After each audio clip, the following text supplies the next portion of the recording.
Hey, everybody. I am your host, Felipe Milicio, and you're listening to the Total Yards Podcast. And with me for the evening is one Mr. Harry Siberium. Harry, how are you tonight? All right. You're doing well. Jets fan, right?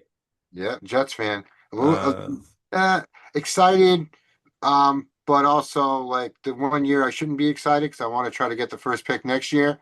The Jets are gonna screw it up and have a decent season somehow. But yeah, but I mean I like our picks this year. So and some of the moves we have, we just extended Hall, so it's interesting. But not so sure about bringing Geno back. But I think that's just a filler to. Just to appease a coach to keep a coach in line. That's all. yeah, I had high hopes for what's the guy's name? Oh, Justin Uh, Fields. no, never him. No, the coach.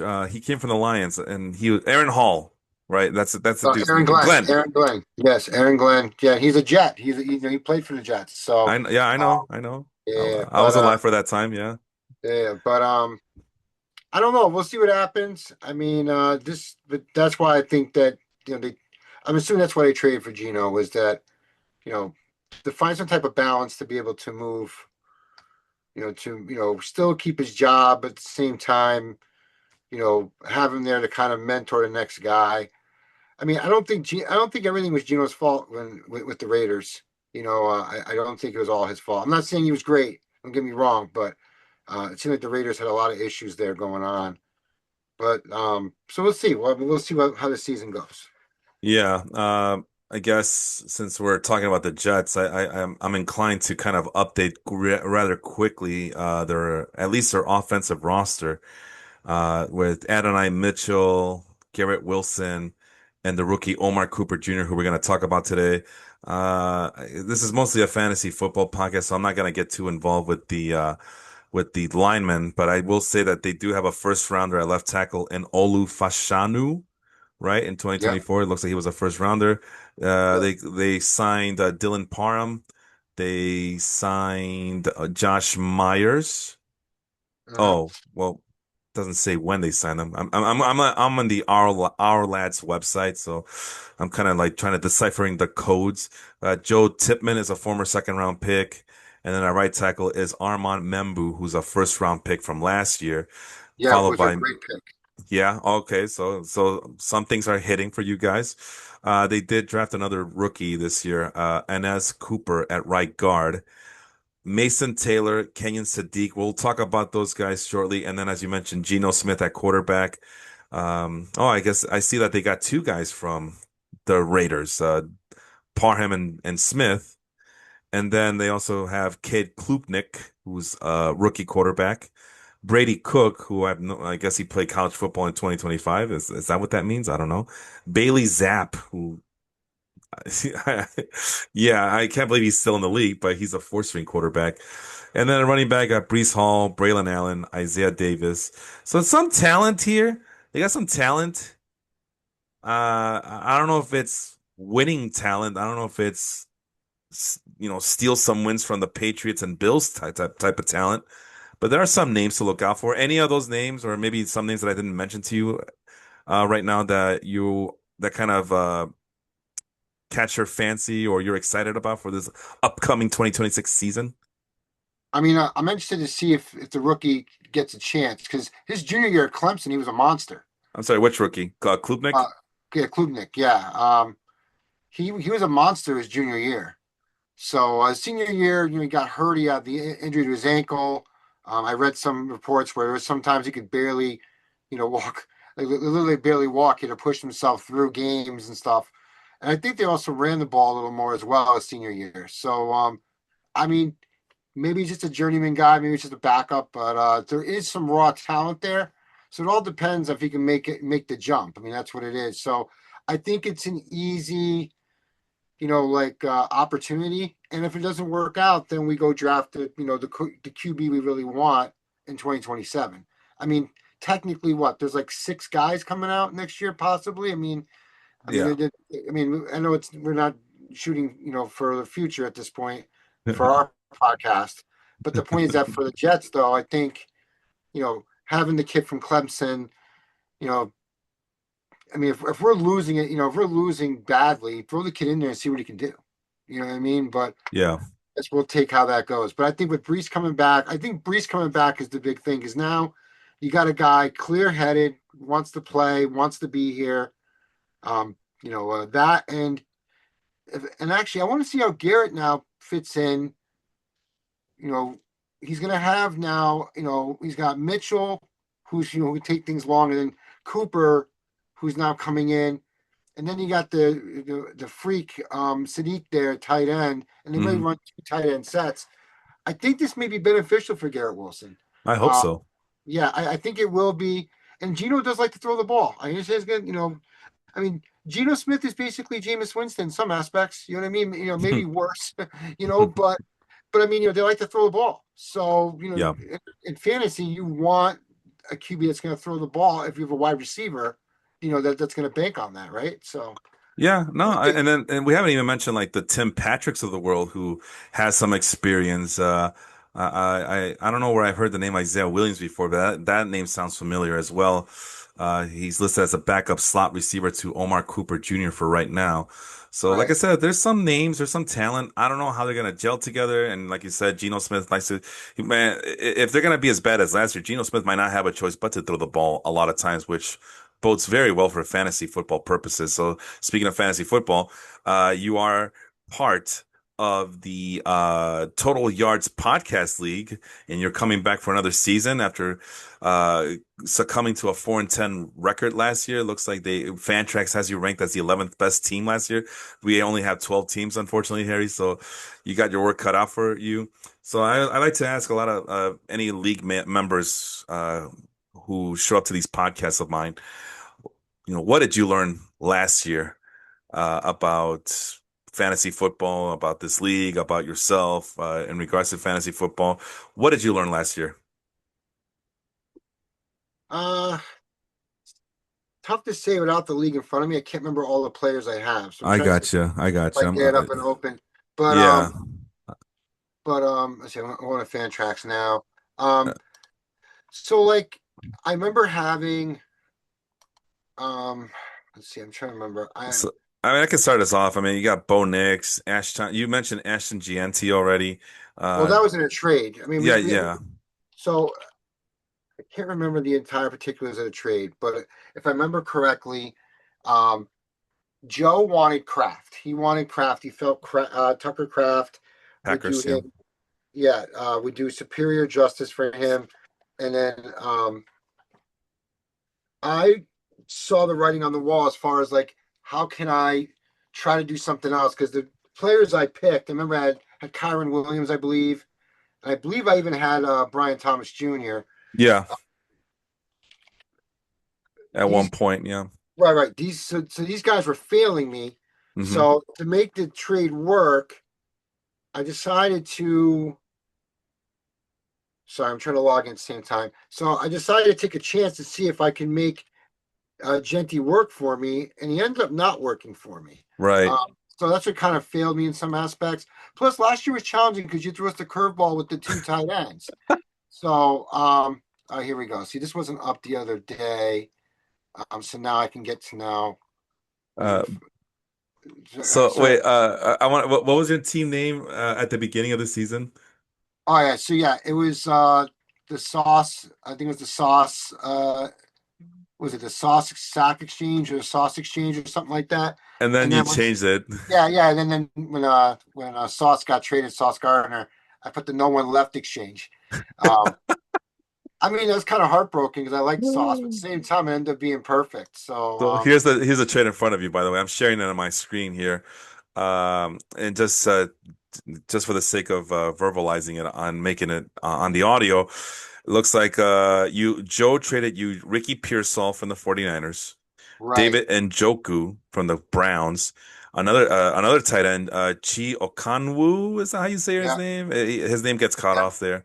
well, yeah, And then the big prize going back to you was Ashton Gianti. And then in Right. return, you're gonna trade Tucker Kraft, Kyron Williams, and Brian Thomas. And the league actually had a little bit of a problem there. But me, They did. I don't like the names that were being involved here. But after taking a step back a little bit and looking at it, I think, you know what? It's not that big of a deal. I mean, yeah, Tucker Kraft's a great tight end, but Harry in a two tight end league is getting two tight ends back, so he's trying to increase his depth there. Gianti is the big prize because he's like the big rookie that everybody wanted, and now he's gonna get him, and all he has to pay is Tucker Kraft, Kyron Williams, and Brian Thomas. Kyron Williams ends up I don't know how he does it because he has no explosivity, no athleticism. He doesn't run really fast. He just gets a lot of carries and plays for a high octane offense. And he has two amazing backups in Blake Corum and Jarquez Hunter, who you can argue are much more athletic and faster than he is, but he just is somehow staves them off and continues to be RB1 for the Rams. So that might have been too much there, but I'm honestly, the way I was thinking, well, Kyron Williams is going to be overtaken by Blake Corum and Jarquez Hunter, so whatever. Who cares about Kyron Williams?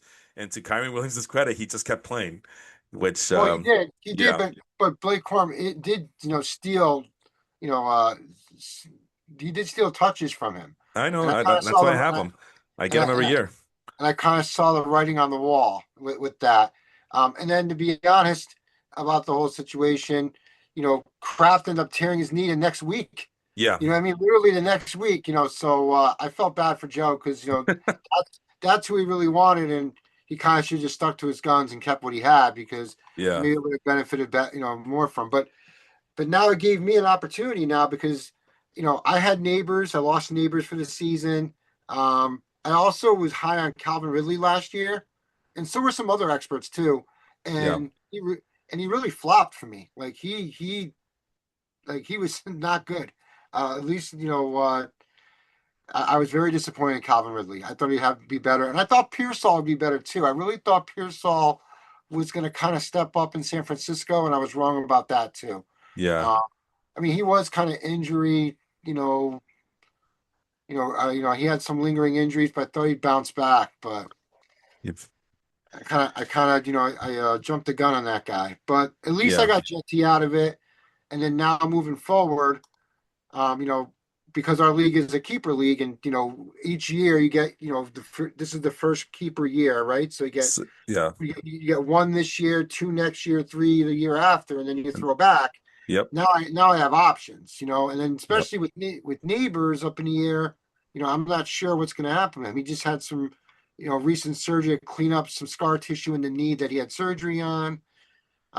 So who knows? I mean, there's some good options here though. I mean, Luther Burden. I mean, I think he's going to be a stud in Chicago. Especially now with DJ Moore gone. DJ Moore is going to be in Buffalo. So, you have Dunze, you have Burden. I don't remember the third. Who is the third wide receiver in Chicago? That I can't remember off the top of my head. I don't know. I'm a terrible Bears fan. I'm a fair weather Bears fan, apparently. That's all right. Well, But I mean, they got the tight ends. I think Cole Kmet's still on the team, but yep, more and then you have importantly, Loveland. Yeah, Colson Loveland yeah, is the other tight end, who yep, really for showed sure. up and just really showed up big in times. I'm showing Luther Burton's last 5 games. You see that big fat number, 24, almost 24 points against the 49ers. Yeah. So yeah, that's the potential there. He can also take the handoffs. Right now listed is Khalif Raymond. Oh yeah, I remember him. Khalif Raymond, unrestricted free agent from the Detroit Lions. Okay. He's the starting slot wide receiver or the primary slot receiver. Right behind him is Xavier Thomas, who was drafted in third round this year. Yeah, Xavier Uh, Thomas. Okay, yeah, that's what I was thinking of. yeah, and then backing up Luther Burton and the what would that be the Z receiver spot is Scotty Miller. You remember Scotty Miller, right? Buccaneers, Scotty. I believe. Yeah, he's still. Yeah. Okay. He's the backup to Luther Burton, and then the backup to Roma Dunze, and the X receiver spot is Jade Walker, who's I don't know what his story is. So, and then of course I just mentioned the tight ends, and then the running backs. It's still DeAndre Swift, Cal Monange, Roshan Johnson. It's the usual suspects. So yeah, can't complain too much. These are the guys that went far deep into the playoffs more than anybody could ever imagine last year. I know I was down on them a lot last year, so but I'm excited for them this year. But I also, again, as a Bears fan, I gotta temper expectations. I can't get too excited. The, they got a lot of lucky things happening to them last year, and regression's a real thing in all sports, including football. So I think regression's gonna come back and hit us in the head. But having that number one rookie quarterback, that first pick overall rookie I keep referring to him as a rookie, that young quarterback. Sorry, does I now see how much of a difference that is when you have a talent like Caleb Williams. Just the statistics doesn't make any sense as to why the team is successful. But sometimes you just got to mark it up to the intangibles and say, "Oh, that's Caleb Williams, man. That's why you draft that guy number one. That's why you draft those quarterbacks number one overall to save your franchise." And he's a franchise savior right now. Well, that plus the coach. I mean, I Oh think the yeah, coach yeah. changed everything for him. Oh So yeah, yeah. uh, Offensive mindset. yeah, Just a fireballer that he is. He's intense. He's more intense than I ever imagined. I just thought he was some. He looked like a dorky guy, offensive type, who just stays in the meeting room and just draws plays all game, doesn't really interact with anybody. No, quite the contrary. He is intense, man. And uh, he's probably, I haven't seen a head coach like this for this team in a long time, probably since Ditka, to be honest with you. Trying to think, like we had John Fox, Dick Duran. We always had these even keel, quiet coaches, and this guy's just a ball of energy. Anyway, going back to your team, yes, you do have options. I mean, aside from Gianti, you also had Quinshawn Judkins, yeah, and Jug. I would make a case that maybe that's the guy you keep, but I know it's the Browns. I know that it's that he also comes with some a little bit of baggage, especially with the was it the domestic violence issues that he had coming into the season last year.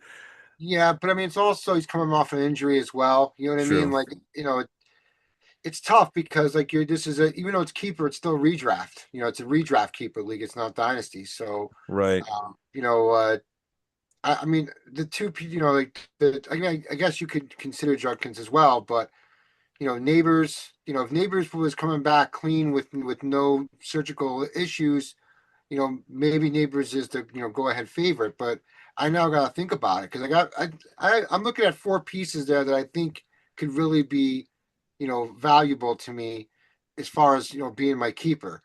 And that's Neighbors, Judkins, Genty, and Burden. I count Burden in there. I think Burden's going to be a monster in Chicago. I truly think that he's going to be really good. Um, and I just think that that offense is going to be high. What about Uh, DJ Moore? Any chance he's kept or he's might come in as your number five guy, perhaps? What do you think about DJ Moore as a keeper? are we keeping five guys? No, as one of your options. Sorry, as one of your options No, to I be your mean, one listen, keeper. I like DJ Moore. DJ Moore's won me leagues. I mean, DJ Moore won me leagues with Justin Fields in Chicago 3 years ago. You know what I mean? So I love DJ Moore. And I was shocked he fell where he fell, and so that's why I took him. But Right. also was sniped a bit as well. But aren't we all? But I mean, so it is interesting to see what's going to happen in Buffalo. The problem with Buffalo is that you never know what's going to happen there, except for Josh Allen's going to pop off. That's Yeah. all you know. I mean, I'm not saying Josh Allen's Brady, but it seems like Josh Allen can win with almost anything there. You know what I mean? Right. And since Diggs has left, he hasn't really had a true number one wide receiver. Yeah. They thought they had Right. one in Keon Coleman, and he's Right. been a big He disappointment. he's a bust. I hate to say that. I hope I'm wrong. I hope he proves me wrong this year. But Same. Yeah. he's a bust. I mean, my buddy Joe, the one that used to play with us, Yep. huge Buffalo, Yep. huge bust. So, and I talked to him all the time about it, and he is like sick to his stomach. He's like, this kid had all the tools, but just didn't want to like do what he was supposed to do. I mean, everyone looks good on paper, right? Everyone looks good as far as like what they did in college or all the prospecting all they want, but they have to do the work. That's what separates people is doing the work.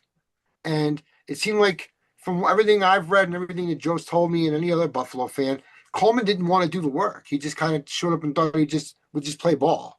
Yeah. I don't think that's how it works. You know what I mean? Like it just doesn't.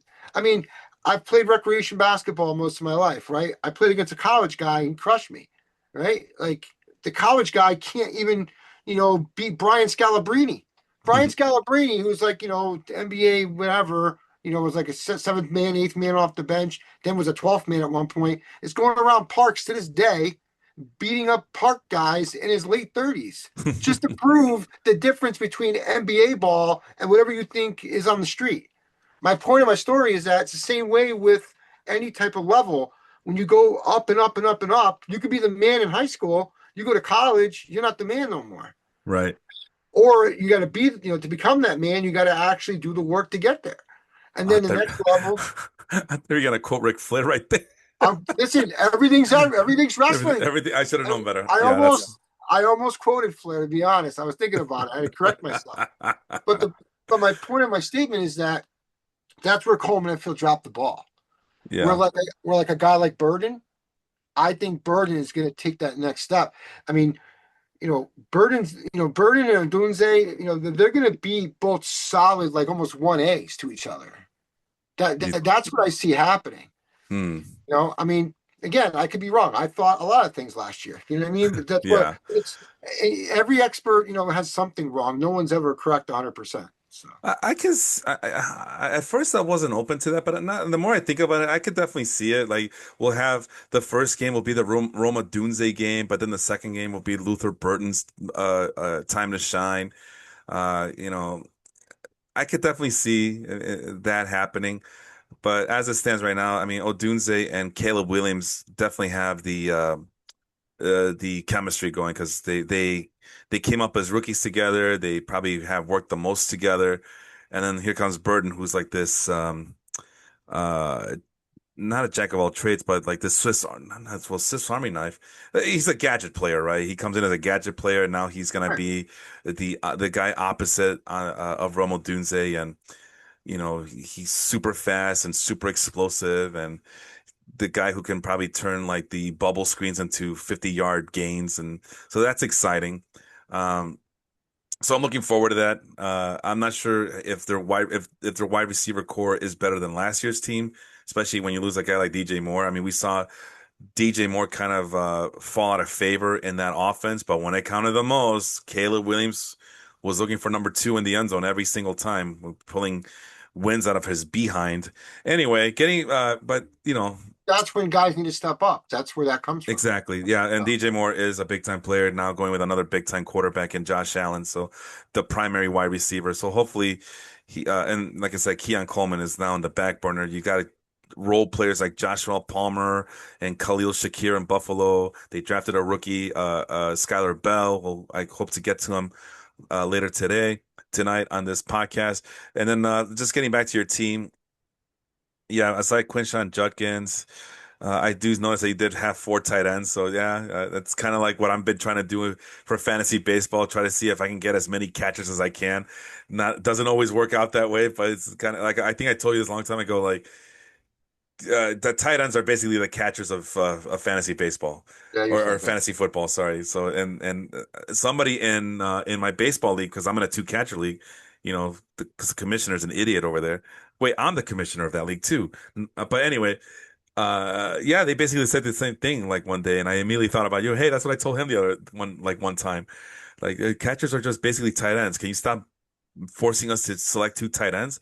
And I said, no, force your two tight ends. Pick your two tight ends. Pick your two catchers, because I want to see people suffer. Anyway, uh, but yeah, Hunter Henry's solid. Even Colby Parkinson, he had his moments. I know Right. I was eyeing him a little bit. Mike Gesicki, a veteran presence that he is in Cincinnati. What happened to David Njoku? You dropped him? Yeah, I believe he got hurt and I Oh, dropped him. okay. Yeah. Yeah. So And that's then so that's so that's why I picked up Mike Gesicki was Njoku got hurt. yeah. And I guess not since we're talking about what do we learn, I mean, I guess we go now to my team and see if I remember exactly what I learned from last year.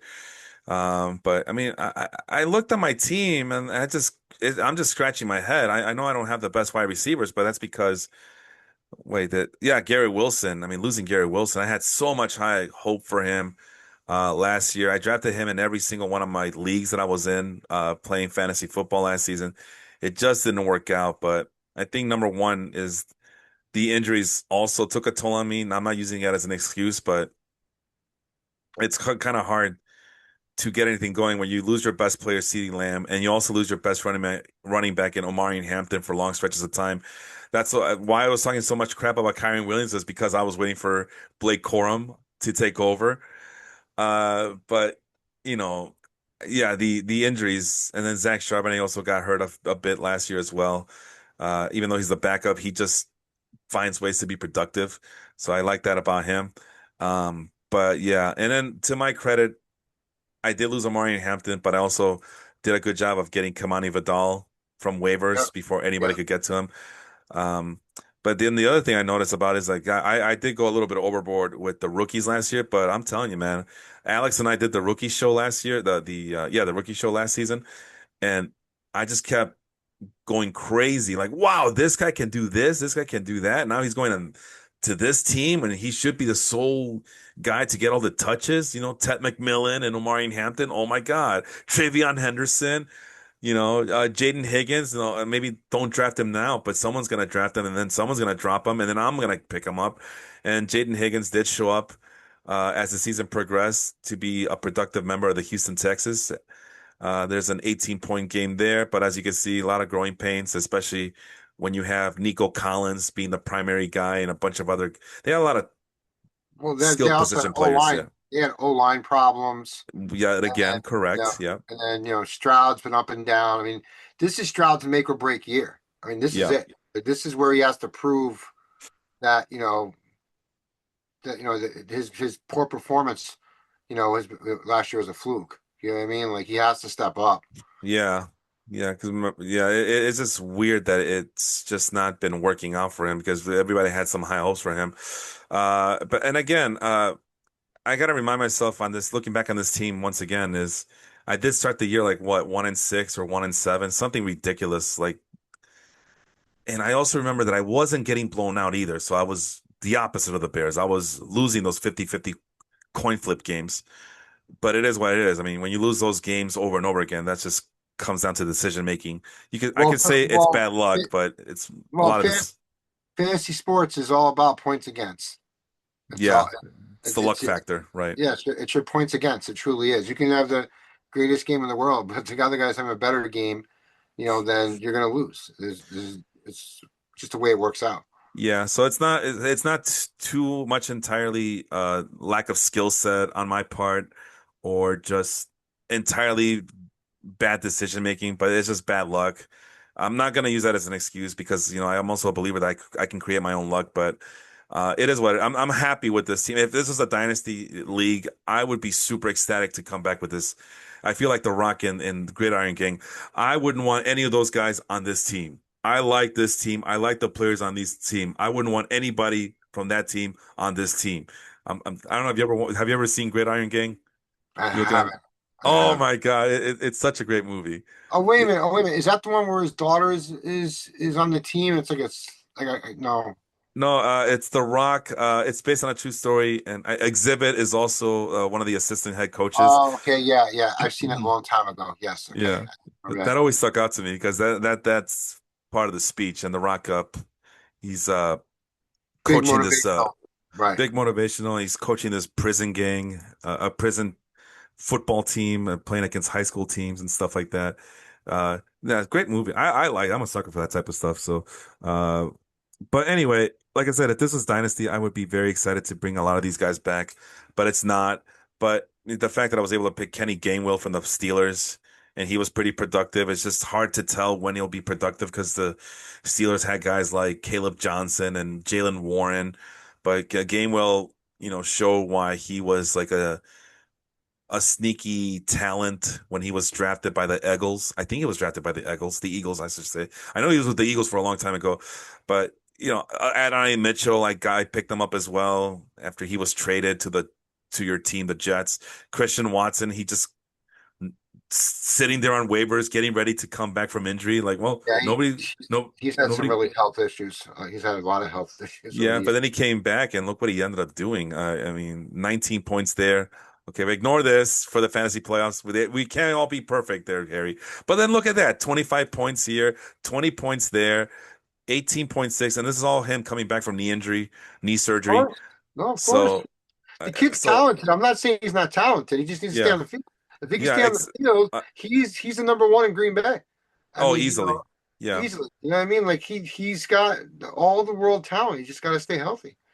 And I'm very happy with my tight ends here. I know people were making fun of, oh, you actually got Kyle Pitts and well, he sucks. Yeah, yeah, he sucks, right? But this is why you drafted Kyle Pitts there, Harry. You draft them for the Who big said time Kyle Pitts player. sucks? Who says Huh? Kyle Pitts? Who told you Kyle Pitts sucks? Oh, it was a running joke for a long time Uh, that no, I'm not drafting Kyle Pitts. I'm not drafting Kyle Pitts. Well, you know who's gonna draft Kyle Pitts? This guy right here. I I wanted mean, him to be my second tight end, but not. But I'm sorry. Go ahead. he was in my queue. I mean, you sniped me a few times, and he was one of them. But You know what I no, mean? So I know that there's a lot of single digit games here, but I mean, I was happy with this. I mean, he was the most productive I've ever seen him, so I was happy. I just didn't want him to be my tight end one. I wanted him to be my tight end two, but that's not the way it works. But that's why we so him also and selected. Strange on Yeah, your podcast last year, I brought up Brent Strange. yes, you And did. I told you about Brenton Strange. I feel like I You told you too much information. you And did. You did. so you sniped me on that one too. Remember, you were picking right before me. So Yeah, or yeah. after me, one of the two. But so you were on the way back around sniping me left and right. Well, But no, but he and then the issue now in Jacksonville is that like now there's just you know too many options in Jacksonville. That's the problem. that's You right, know, Kendrick. Too many options. I don't know if Strange is going to get well because in my opinion, Trevor Lawrence is not Caleb Williams. You know what I mean? Like, Mm, so where Caleb Williams can put the ball around to everyone, I don't see, excuse me, I don't see Trevor Lawrence in that same conversation. I'm not saying he's terrible. I'm not saying that. He's definitely turned his career around and he's serviceable. I take him on the Jets in the heartbeat. You know what I mean? Like, he's better than Geno Smith for yeah. sure. But this would be an interesting year for Strange. Plus, I believe they drafted a tight end behind them. Yeah, the two of them actually. One Yeah, in the second round, one in the fifth round. right. Strange is also a former second round pick, so he's not a slouch. Listen, man, I know you mentioned Brenton Strange for sure, and that kind of got stuck in my head there. But I also went in and did a little bit more research on my own, and if I didn't see things that I liked about Brenton Strange that were not mentioned in the podcast, some of the after hours research that I like to do. If I didn't see what I liked, I would have avoided him, and then you would have gotten him because the other guy I was looking at was your guy from the Jets, Mason Taylor, I believe is his name, right? Right, Mason Taylor. Is that what Right. they did? Yeah, but that wasn't his fault. He was, in my opinion, I mean, Justin Fields was doomed from day one being a Jet. I mean, coming in, um, I know he had high hopes, and I did too for him, but it was never going to work out. And I kind of feel bad for the guy because it really wasn't his fault. The Mm, team wasn't prepared properly, and that's on Aaron Glenn. I'm not saying Aaron Glenn's a terrible coach. I think Aaron Glenn's more of a defensive coordinator. mm. He's now playing head coach, and maybe he turns it around this year. It was only his first year, but I felt like Justin Fields has never been, a top 10, QB per se long term. I mean, in my opinion, and I'm sure the stats back that up too. So Mason Taylor it wasn't his fault, but now with Geno there who likes to throw the ball, and I believe we're gonna run a two tight end set now with the rookie as well. Mason Taylor might actually be serviceable this year. Yeah, and I said yeah, like what I was trying to point out was if you would have gotten Brendan Strange, then I would have been reaching for Mason Taylor because I Right. did like the kid last year, but you know I think you ended up with him for a second, or I don't know, someone got Mason Taylor before I did, and No, I don't think I did. No. oh, okay, no, that yeah, why would you? Because you had Njoku and the other guy from the Titans. Anyway, enough about last Well, year. Let's move. I had Kraft at yeah, I had a That's bunch of right. That's right. As I was trying to say, enough about last year. Let's talk about this year. I'm sharing the spreadsheet for the running backs. yep. Uh, And this year, I mean, you saw my team last year. There was like at least two or three rookie running backs, right? Omari on my team, Omari Hampton, Travion Henderson. Okay, I Yep. only got two. I thought there was more, but I was in love with a lot of those guys. I wanted Quinshawn Judkins. I wanted Dylan Sampson. I wanted this guy. I wanted that. Yeah, All the I sniped you on those. But this year, the only guy I'm really interested in is Jeremiah Love. I mean, if I were to pull what I did last year with Amari Hampton, where I reached for him like two or three runs ahead of anybody's expectations, this would be the guy in 2026. It'd be Jeremiah Love, number one guy on Matthew Berry's top 40 rankings that I did that I use as a basis for the spreadsheet here. 6 foot, 212 pounder, first round, third pick overall out of Notre Dame. He's the youngest running back in this list in this spreadsheet, this list of 10 running backs. The comp is DeMarco Murray. I'm not sure how big of a fan you are of comparisons and whatnot, but is the Jeremiah Love being compared to DeMarco Murray? Um, is it justified here, or do you think it's somebody else? What do you think? I think it's justified. I just think it's gonna be better. I think I Love's hope gonna. so. I think Love's gonna be. And that's no disrespect to DeMarco Murray whatsoever. But I think Jeremiah Love's gonna be could be like a Gibbs. Hmm. He can be like a Jameer Gibbs if used properly. I was just shocked by the landing spot. That's all. The Cardinals? Well, because they just signed Tyler Algier, Yes. so they signed him, and then they have Trey Benson, which we all had high Yes. hopes for, and he got hurt again. And they still have James Conner. I assume Conner gets traded Hmm. at some point. So there's a really, there's a huge, cluster in that backfield there. You know who I Um, don't see here? so That one guy, Demarcado or whatever his last name was. DeMarcado. Yeah, he's the guy who, when Connor went down, it was his time to shine, and he Oh, actually busted the. Oh, go ahead. yeah, because DeMarcado went to the Chiefs, I believe. Is that what happened? Okay. I think he's backing up. What's his name? Kenny Walker.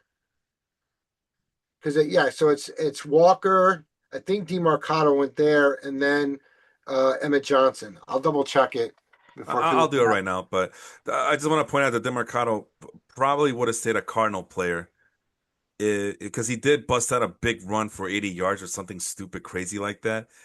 And just right. as he's about to score, he decides to lay the ball on the 1 yard line, and he loses out on a touchdown, and that probably sealed his fate there in Arizona. But you're right, Amari DeMarcado is a fourth string running back in Kansas City. On the other screen here, Emmett Johnson, the third stringer, he's the rookie who got drafted. He's ranked number 6 on Matthew Berry's running back list here. Uh, Brashard Smith, who we're still kind of waiting on, and then like you mentioned, Kenny Walker, the unrestricted free agent for the from the Seahawks there. Go ahead. Oh, No, no, I thought you had something to no, I say. didn't My say bad. it. My bad. My bad. Moving on then, DeMarco Murray. I mean, do you have a player? I mean, did you mention a player already? Like maybe not DeMarco Murray, but maybe. Oh, you said Gibbs, right? You mentioned Gibbs. I think he could be like another Gibbs. Okay. That's like DeMarco Murray. I didn't even think of. That's a great comparison to be honest. Yeah. But I truly think that Jeremiah Love could be like another Jameer Gibbs. By the way, the player comparisons they come from the Player Profiler website. Yeah. I mean, have you ever seen that website before? Are you familiar with that website? Uh, so a buddy of mine has like has the program, whatever, a membership. So I usually just call him up and but I've never actually used the interface myself. But I've called him up to get like comparisons and different things from him. Oh, okay. Yeah, they do have a free version of it, but yeah, obviously their bread and butter is like selling you on all these features and all these gizmos and all this and that and the other. But here, but every once in a while they will throw us a bone to us poor people. And there's Jeremiah Love's a player profiler page, so a lot of the information that I put on the spreadsheet comes from this website. So where's it? DeMarco? Oh, there he is, DeMarco Murray right here, the best comparable player. And there's the metrics and the college dominator, what it means. It's the total team yards and total team touchdowns accumulated by a running back. So he's in the 96th percentile. Uh, a lot of things to love about this kid right here. They even have the body mass index, which is just insane to me. But unfortunately, a lot of this stuff is blank as well. I'm not sure. Well, mostly because Love probably didn't participate in all the. Well, I'm sorry. This explosive plays. I think that's more of an in-season thing, but there's also an athletic score that's not listed here because Love did not participate in all of the. As you can Right, he see right didn't. here, he Right. only did the 40-yard dash and the speed score. What is that? Players weight into his speed score time and assigns a premium to larger, often stronger players. Any number over 110 is considered extraordinary for a running back. Percentile rank is shown in parentheses, 98th percentile with a speed score of 117.3. So yeah, he's up there. So I can safely assume that he's a very athletic, fast player. And obviously the college stats are right here. 199 rushing attempts in 2025 for Notre Dame. 21 total touchdowns, and he chipped in 27 receptions. So yeah, man, cool website. Feel free to use it. They do indeed have some free features, or you could just keep calling your buddy up for the free Well, I mean, yeah, information. remember, I drive a lot, you know what I mean? Like, I'm not in front of a computer, so Gotcha. I don't think there's an app for it. I've tried looking in the past. Mostly it's just website based, and I don't know, I'm an old fogey that doesn't like using like the browser on a mobile phone. So, so I tend to,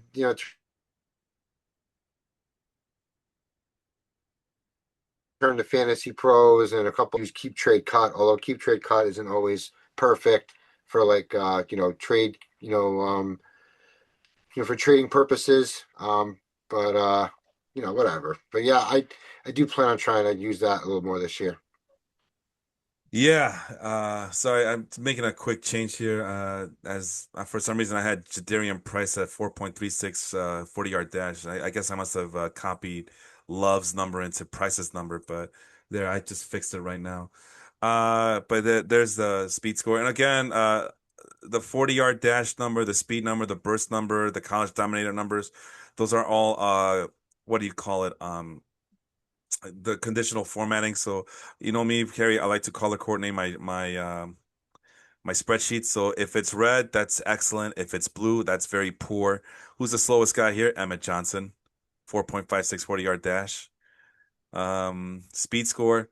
Actually looks like Love is the second highest speed score behind Mike Washington, who I really want to talk to Right. him about. As you see all this red over here for Mike Washington of the Raiders. But College Dominator looks like it's second behind Emmett Johnson. So despite the fact that Emmett Johnson is slow and dopey according to these figures, uh, he he he was a workhorse for his college team.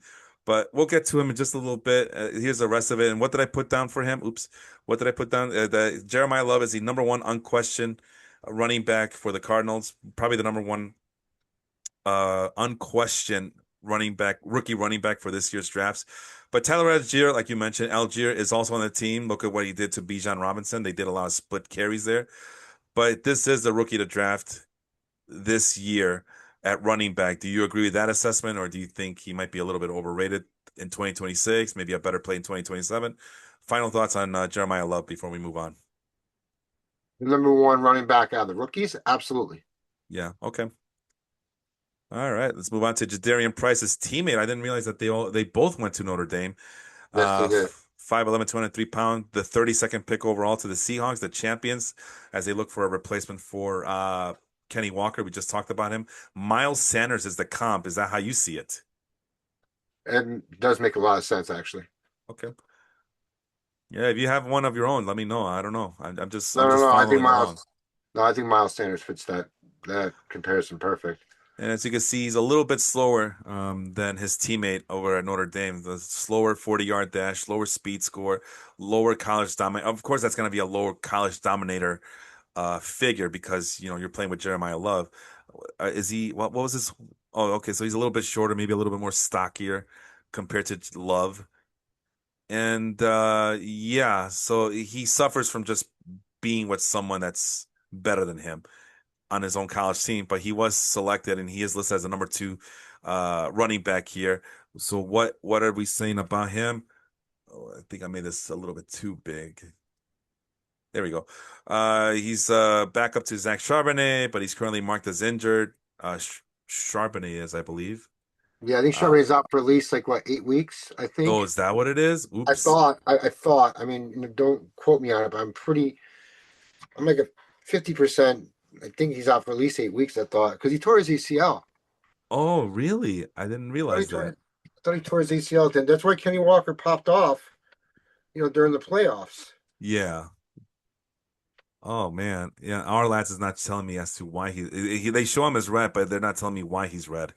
But there's Jed Darian Price at number two, and really not much competition. So yeah, it's almost like we're obligated to move up Jadarian Price, and we're also obligated to make sure that we pick up Zach Charbonnet and get that handcuff in.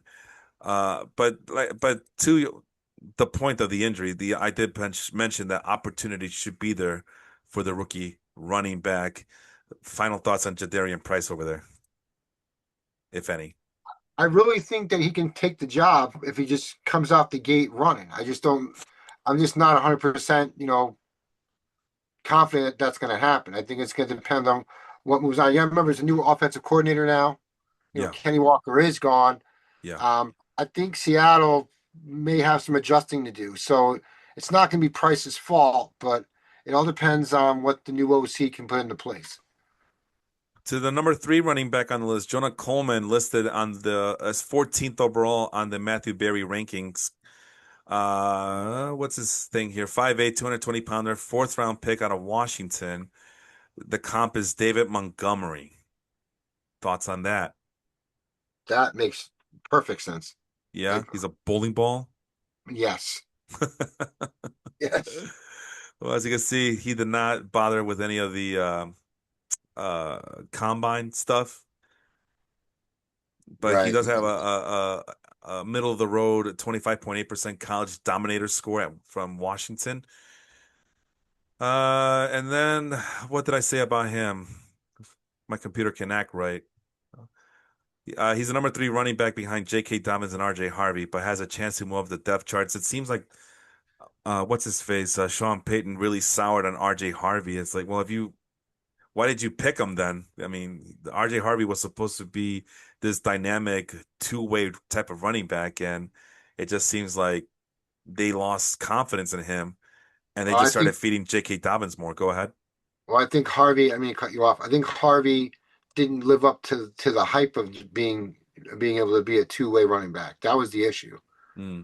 That Harvey didn't seem to live up to that, or at least Peyton didn't see that. One of the two. You know what I mean? Like there's or both. I mean, Yeah. so and then Dobbins is going to get hurt. I mean, listen, I like J.K. Dobbins. Don't get me wrong. But the man just cannot stay on the field. Talented player cannot stay on the field. So Coleman will have a shot. Um, in a redraft league, you know, I wouldn't expect much. In a dynasty league, that's a different conversation. I would, I'd be trying to grab him anywhere I could.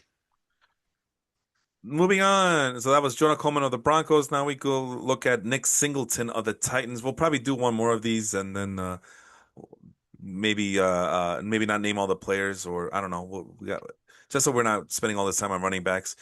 6 foot, 219-pounder, fifth round pick out of Penn State. Couple of Penn State guys going back to back on this list here.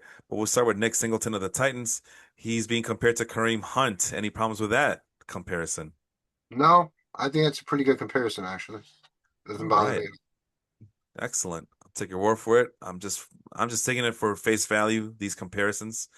So I myself don't have a basis for comparison. What I'm interested in to see is do these guys have a chance to get some touches? And Nick Singleton, he's right behind Tony Pollard and TJ Spears. So without much other knowledge about Singleton because he didn't do any combine stuff, but I do see that he does have a oh, I forgot what this stands for. The 11.1 for the college total something total shares. Is that what that is? Let me double check really quick. College, oh, that's the college target share. My bad. college Okay. target share, he got where'd he go? 11.1%. So he's double digits, so he's up there. Uh doesn't seem to be that much of a big time pass catcher with only 4.5 yards per catch. And like I said, only a 23.4 college dominator. But obviously that's because Emmett Johnson, his teammates on the same team. I'm sorry, Katron Allen is on the same team at Penn State. So I don't know. You draft a running back in this class, and what you're only to provide depth for for a very sorry Titans team last year. A lot of growing pains with the Titans last year, but Well, a lot of still, growing pains, but new coach coming in, and I like Salah. I think Salah had a bad situation with the Jets. right. My Jets did him wrong. Woody Johnson, is Satan. I don't care. They can boycott me. They can cancel me. I don't give a shit. He is Satan. He should not be an owner whatsoever. But I feel Salah has, he is going to bring in the right pieces, and I feel that Singleton actually has a great opportunity to actually, maybe not this year, but in future years to take that job. Because Tajay Spears has not stepped up to be what he's supposed to be. And Tony Pollard hasn't been really anything good. You drafted Tony Pollard last year, didn't you? Oh, I was so disappointed. Yeah, So exactly. disappointed in him. He's not, yeah, and it's not working out. I mean, now maybe, things get a little bit better now with, was it Wandell Robinson now signed in Yep. Tennessee? And Yep. then now you got Tate. So, maybe things change a little bit, but I do feel that it's a good gamble for Tennessee just to see what happens because Pollard's not the long term answer unless all of a sudden out of nowhere he surprises us this year. But I'm not seeing it. I mean, I'm not saying I wouldn't draft Pollard, but he'd have to fall for me to draft him. That's what I'm trying to say. Yeah. Uh, so like I think Singleton's got a great opportunity, and then there's another kid on here you don't have listed, and of course I don't have his name, but the kid who went to Indianapolis. Um, of course I don't have his name in front of me, but um, Oh, I think I know who you're talking. Wait, let me just double check the name. I think I know who you're talking about though. where is he? I'm looking right now. I'm sorry, I'm not prepared. I apologize to everyone. No, that's all right. It's all right. I mean, because But the Colts have another guy too that was drafted last year as well. well, yeah. Giddens, and he ended up not. He was supposed to be the handcuff to Jonathan Taylor, Yeah. and he ended up not doing anything. Now, Jonathan Taylor's still number one there, and he's probably top 10 or even top five running backs overall, I believe. On most boards, he's Mm-hmm. still very prominent. But also, Jonathan Taylor can get hurt, and when you get hurt, there's no one back there behind him. There's Right. so this kid, if I could find him, where is he? Who are you looking for, man? Oh, McGowan, Seth McGowan. Yeah, yeah, him. Yeah, I just saw his Yes, name right now. Seth McGowan. So he could be the backup there. And I think, again, maybe not this year unless Taylor gets hurt, but in future years, as Taylor ages on, he has an opportunity to take that spot. Will it happen? No, it's all, we're all throwing darts at this point, but Mm-hmm. Yep. but it is still a puncher's chance, dart situation. Well, as we go through the first four picks, I'm already telling you, man. Last year's draft was much better than this. I mean, not to Oh, poo-poo on 100%. any of not to poo-poo on any of these players. I mean, it is what it is. It's just I don't remember like after three running backs, I don't remember describing someone being behind two other running backs. A lot of those guys like Quinshawn Judkins, even Caleb Johnson at one point was listed as a primary running back over there. And we were so excited about him last year. You and I were. And we thought, oh, it's his job. I mean, he was drafted in the so early, he should get the job. And obviously, Jalen Warren and Kenny Gainwell has other things to say about that. But hell, even the other guys behind the top six, top seven, when we were excited about Vishal Tootin and shoot, let me see. Do I still have my spreadsheet open, or did it close down on me? Well, Was it Tootin is, going to have his opportunity this year for sure. Now that it's Travis Etienne is now in New Orleans. Jaden Blue, we were excited about. Devin Neal, we were excited about. You just Yeah. mentioned DJ Giddens. Hell, even Dylan Sampson, we were excited about. Jarquez Hunter, we were excited about. Ollie Gordon, we were excited about. Yes, Ollie Gordon, slow, but we were excited at the prospect of him getting a lot of the goal line touches. Go ahead. Well, no, and then the kid in Chicago actually turned out to be pretty decent. You know what I mean? Like he's Kyle going to be, Kyle yeah, Monaga, yep. Yeah, Monaco. Yeah, I always botch his name, so that's why I just said the kid. But Same, same, I same, same. always botch the names. I hate doing it. It's like I'm stupid. But anyways, but no, but he surprised. You know what I mean? And actually, I got to give some fantasy pros guys. I believe it was Debo and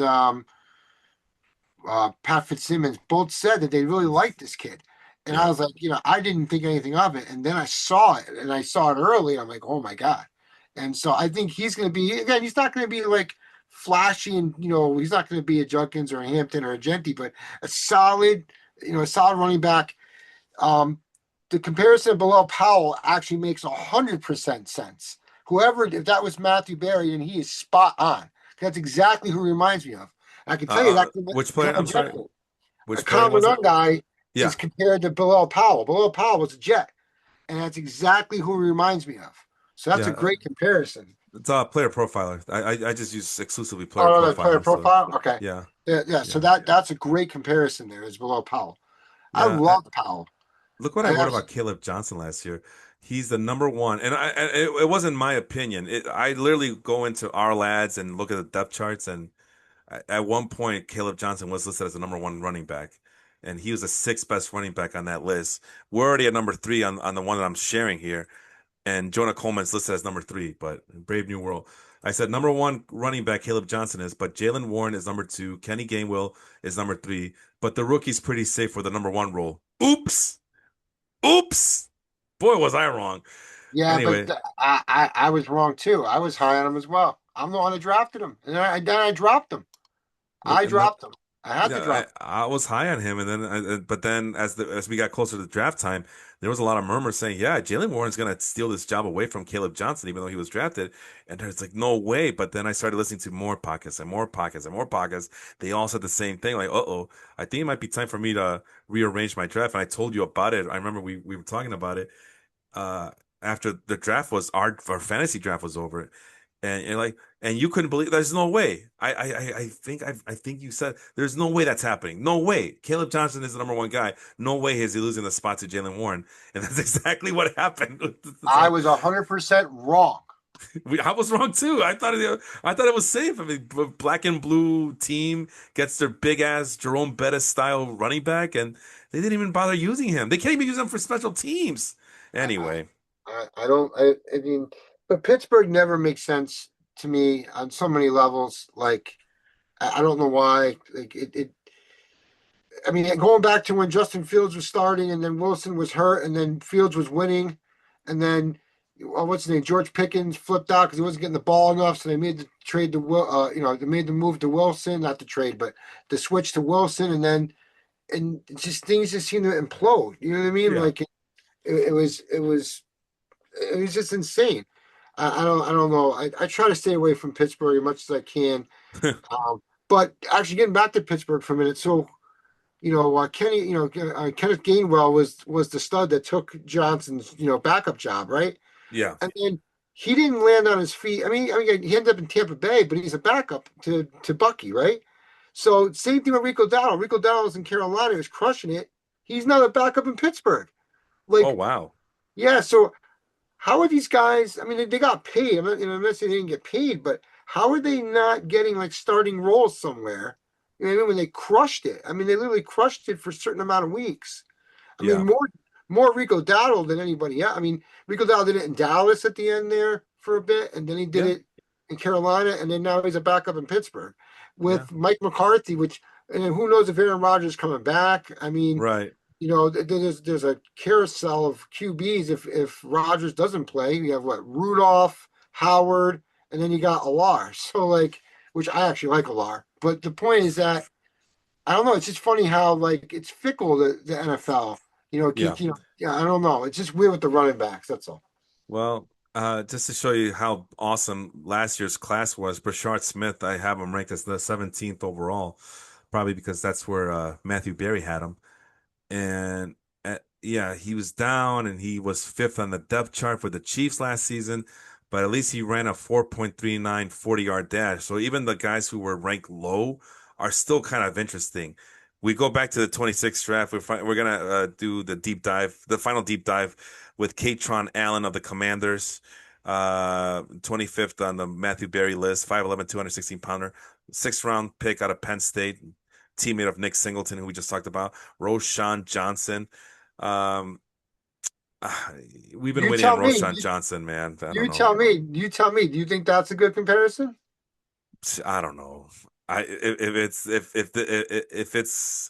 it's the Commanders banking that they got themselves a what do you call it, a diamond in the rough type of player in the sixth round, but all you could do is compare him to Roshan Johnson, who we just been impatiently waiting for him to step up. He was supposed to be what Kyle guy was last year, and that has not happened. Then this is a big mistake by the Commanders. It is a sixth round though, so yeah, we'll see.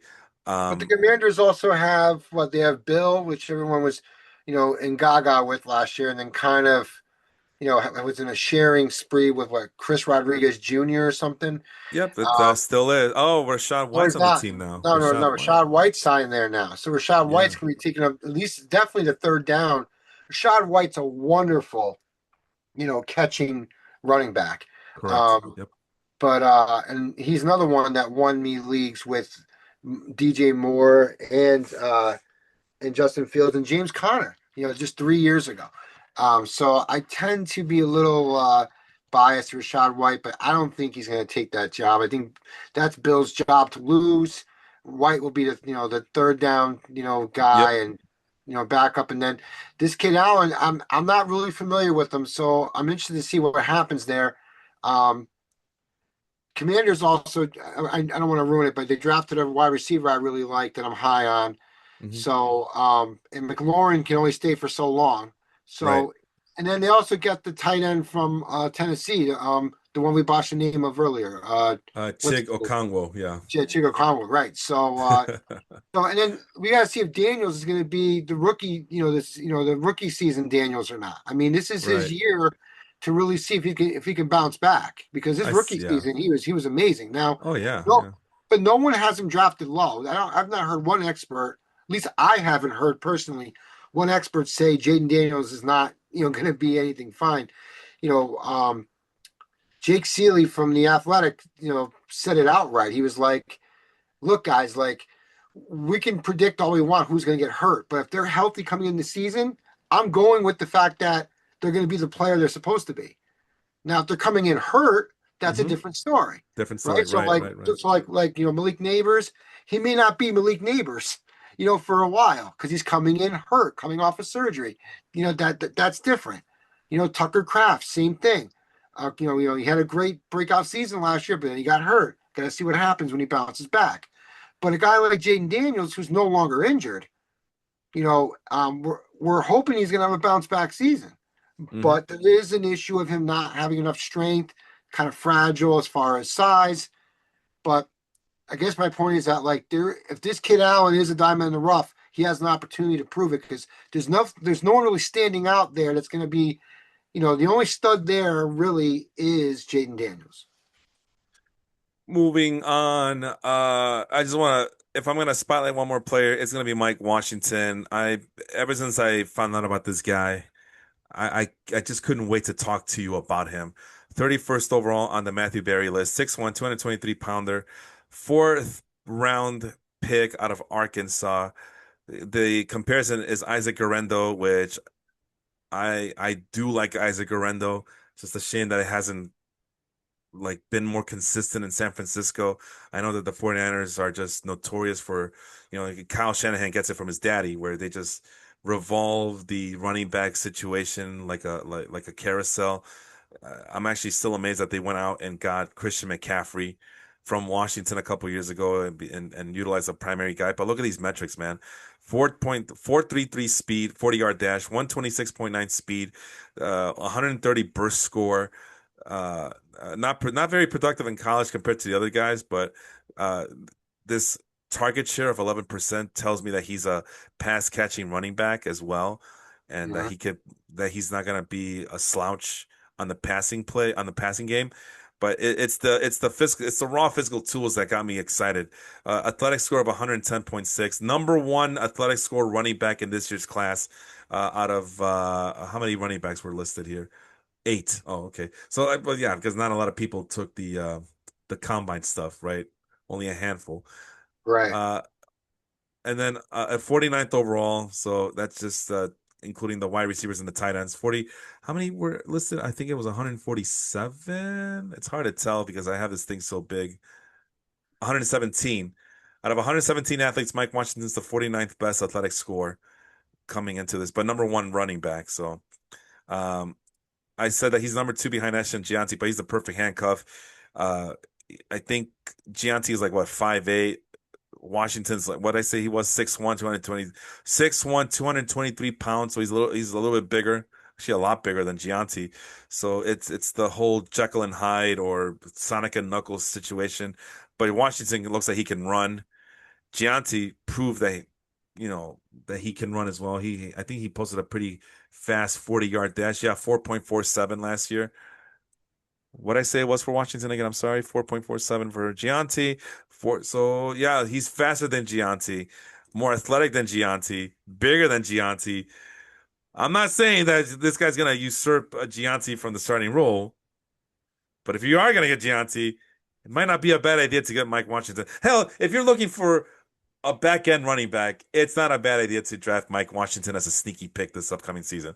Do you see it the Uh, same way I do, or you think I'm just falling in love with the raw numbers here? Could you tell me? Go ahead. so I'm going to ask you something. You're the one person I know that does not like handcuffs. You say handcuffs are a waste. Yeah, they You are. got Whoa, hold on. I always go if I'm gonna like. Okay, so you're gonna have to draft backup running backs and third string running. It's speculative picks, right? right. No, And the thing I'm I not hate right. about handcuffs. Oh, go ahead. I'm sorry. No. I'm just saying right. I mean, but like so you don't like drafting handcuffs, but if you had Ashton Genty and you had an opportunity to draft Mike Washington, are you going to draft him? If I have Gianti,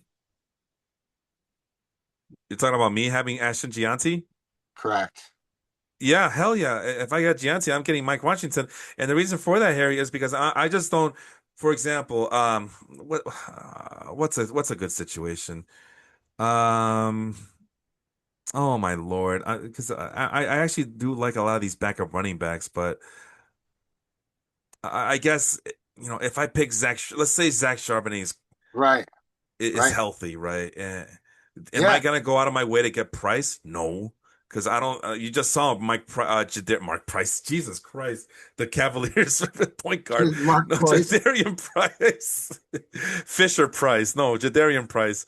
I'm looking at his metrics, and this doesn't do anything for me. He's slow. He's not I understand. athletic.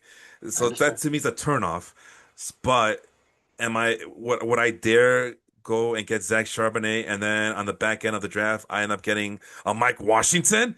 Hell yeah, because I want the best player available regardless of handcuff situation. Uh, but I'm just saying if I'm a Gianti owner, I probably have Washington just based on these metrics because I'm how I am with the metrics. I'm a sucker for them. I probably if I was just ranking the backups and the third stringers all together, I think Washington would be top five, top six. You're not wrong. You're not Yeah. wrong at all. Yeah. And who's the new coach of the Raiders? Oh my God. It's oh my God, tip of the tongue. Tip of the tongue. Isn't it? Oh, Isn't it Kubiak, the OC from Seattle, yes, that thank you. ran Kenny Walker and Zach Charbonnet side by side? Yeah, that's probably the reason that the way they did it.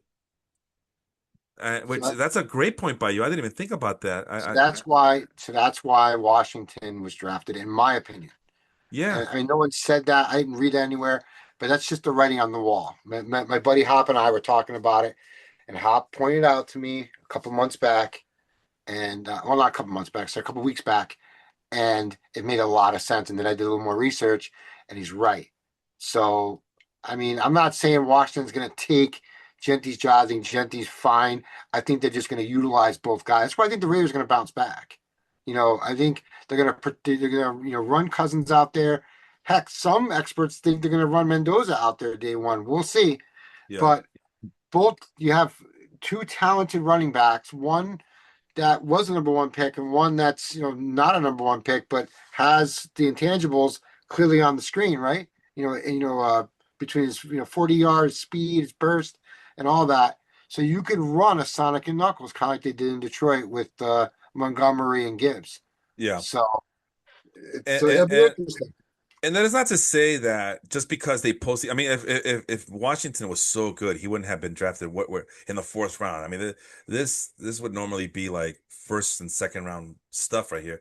So that's not to say that uh because all his numbers are in red, bright red, that he's gonna do awesome. It's not a guarantee, Right. but No, I know but that. not for you, but for everybody else. Because like, oh, Felipe only cares about the numbers. He doesn't care about anything else.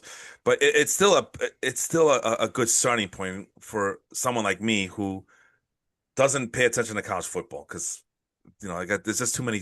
I can only I don't. my time can only be spent so much. So I Yeah, don't scout no, players in I college don't. and I all don't that. Go watch ahead. college football like that. I don't. Yeah. I wish I could. I mean, I just do the research and then listen to other people who love college football. I have Yeah. friends who religiously watch it, so I'm a sponge and I try to pick up everything I can from them. And then Yeah. I do my research on what I can do. But I don't know everyone. I haven't watched everyone play. It's not possible. You either got to be like not married or you're in a loveless marriage. I don't know what. I don't know what the scenario is, but there's no Oh, way I could watch college football all day long. I mean, you well, can't watch college football and then watch NFL the next day. It's just not yeah. possible. Well, there's a secret sauce. The reason I do these spreadsheets and these podcasts is because I have a loveless marriage. No, Stop it. no, but like I said, I'm a numbers guy. This is a good starting point. It's a guide. If you're telling me that this guy's fast and he has this freak athleticism, for the players that actually ran these combine exercises, why not take advantage of this? I mean, this is information that's available to anybody.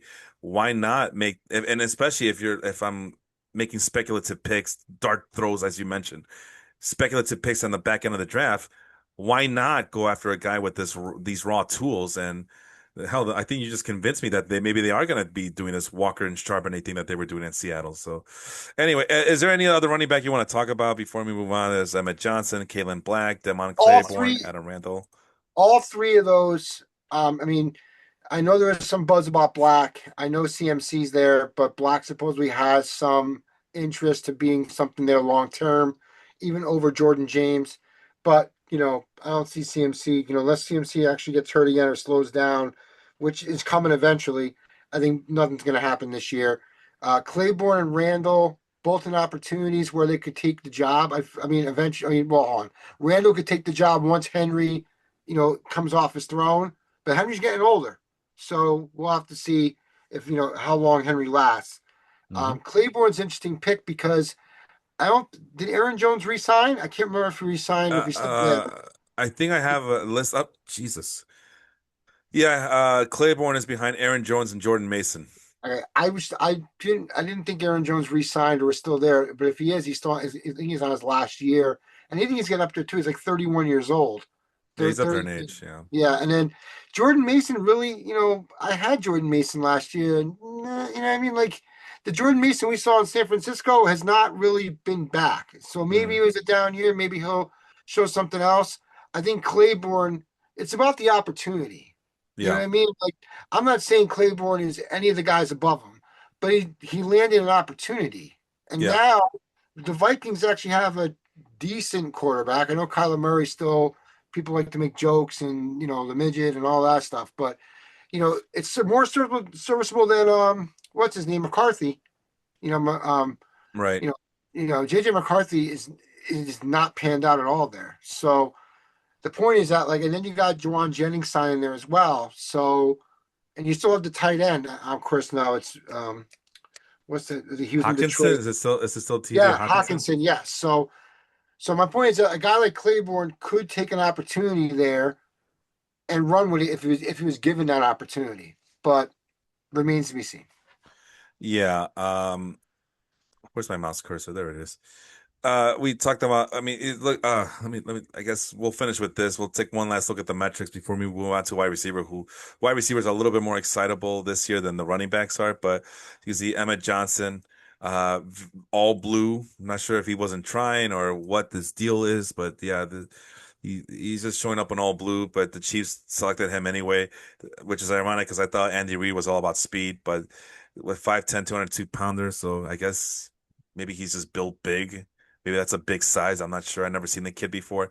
But the fact that he's being compared to Kenny Gainwell is it makes me excited. But Gainwell is a dynamic, shifty pass catching player. Oh, maybe that's why 15.9% target share in college. So maybe that's why Emmett Johnson is ranked so high. And that's why maybe the Chiefs got him. And that's why Andy Reid decided to get him on his team because Andy Reid likes those type of running backs. So I guess that makes sense now. But yeah, we talked about it. Kenny Walker, Brashard Smith ahead of Emmett Johnson. You mentioned Kalen Black. He's behind Christian McCaffrey and Jordan James. And Adam Randall is behind. Oh, he's the number four guy behind all those other running backs that you see there, including Derrick Henry. I did say that he's a very long-term waiver wire pick. So I don't know. I feel like Derrick Henry's not human. He's just made out of stone. So hard to get him down. Moving on to wide receivers now. I don't know if we're going to be able to mention all 21 of these guys. We already spent so much time on running backs. No, no, no, we have to cut it. But We I have will say to. that the guys that I'm excited about are the first two that you see here, Jordan Tyson, Carnell Tate. Everybody else is kind of like a mixed bag until you get to Denzel Boston. You mentioned Antonio Williams in passing when we were talking about the running backs. Is there anybody else? Maybe Skylar Bell, maybe Malachi Fields. But anyway, we'll get into din depth. So right now we're trying to figure out.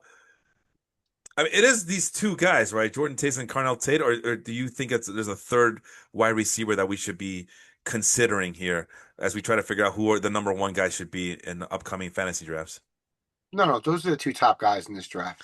All I right. do think Makai Lemon is a good player, and I think that eventually when the Eagles move on from Jalen Hurts, because I think they will eventually, Mm.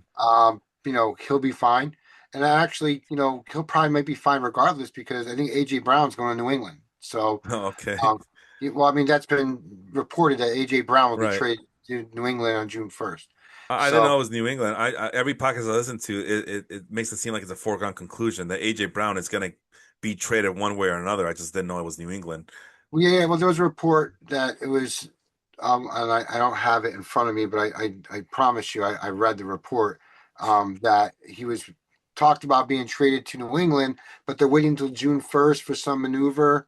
I don't know the technicality part, but there's something to do with, how the contract runs and, Right. opening and closing of season or something. Forgive me, I'm not that guy, but he is supposed to go. You're more that guy than I am. But the point is that he's going to New England at some point, unless that somehow backfires. In the event that he does go to New England, I think Makai Lemon will be fine. Yeah, Uh, because I'm not sold. I like Casey Concepcion. I just feel bad he's on the Browns. But listen, man, like I mean, Deshaun Watson may play this year for the Browns. He may yeah. start. And what does he have left? Is he gonna go do something else with a massage parlor or something? I mean, like, Oh Lord. yeah. So, Massage guns at this point. oh my God, yeah. So, but no, I think Antonio Williams has an opportunity to take over in Washington, because McLaurin is getting older. I don't think Debo re-signed there either. So, Debo is in Debo Samuel. So, I think that he could, be a sneaky, number two there this year. Hmm. Um, and then the other one is well, there's a couple of them. I like Chris Bell.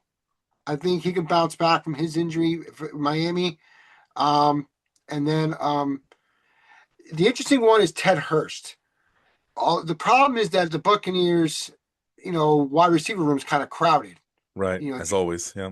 as well. No, even with Mike Evans now in San Francisco, you got Jalen McMillan. You got I always botch his name. God forgive me. In, is it Mbeka Mbuka? Is that his name? Sounds right. Yeah, I gotta Yeah, see the yeah, name yeah, yeah, before yeah, yeah. I actually try So he pronouncing he it. was the rookie wide receiver they drafted last year, who had a great first 6 weeks, and then I don't know if it was Evans not being in the lineup or Baker who's just hurt or whatever the case may be. Rookie Wall maybe. Right, rookie wall, whatever. So, but I think Ted Hurst is someone to keep an eye on. I and the player comparison is meh, okay, but I think he's a lot better than the player that they're comparing him to. Um, Uh, Ted Hurst.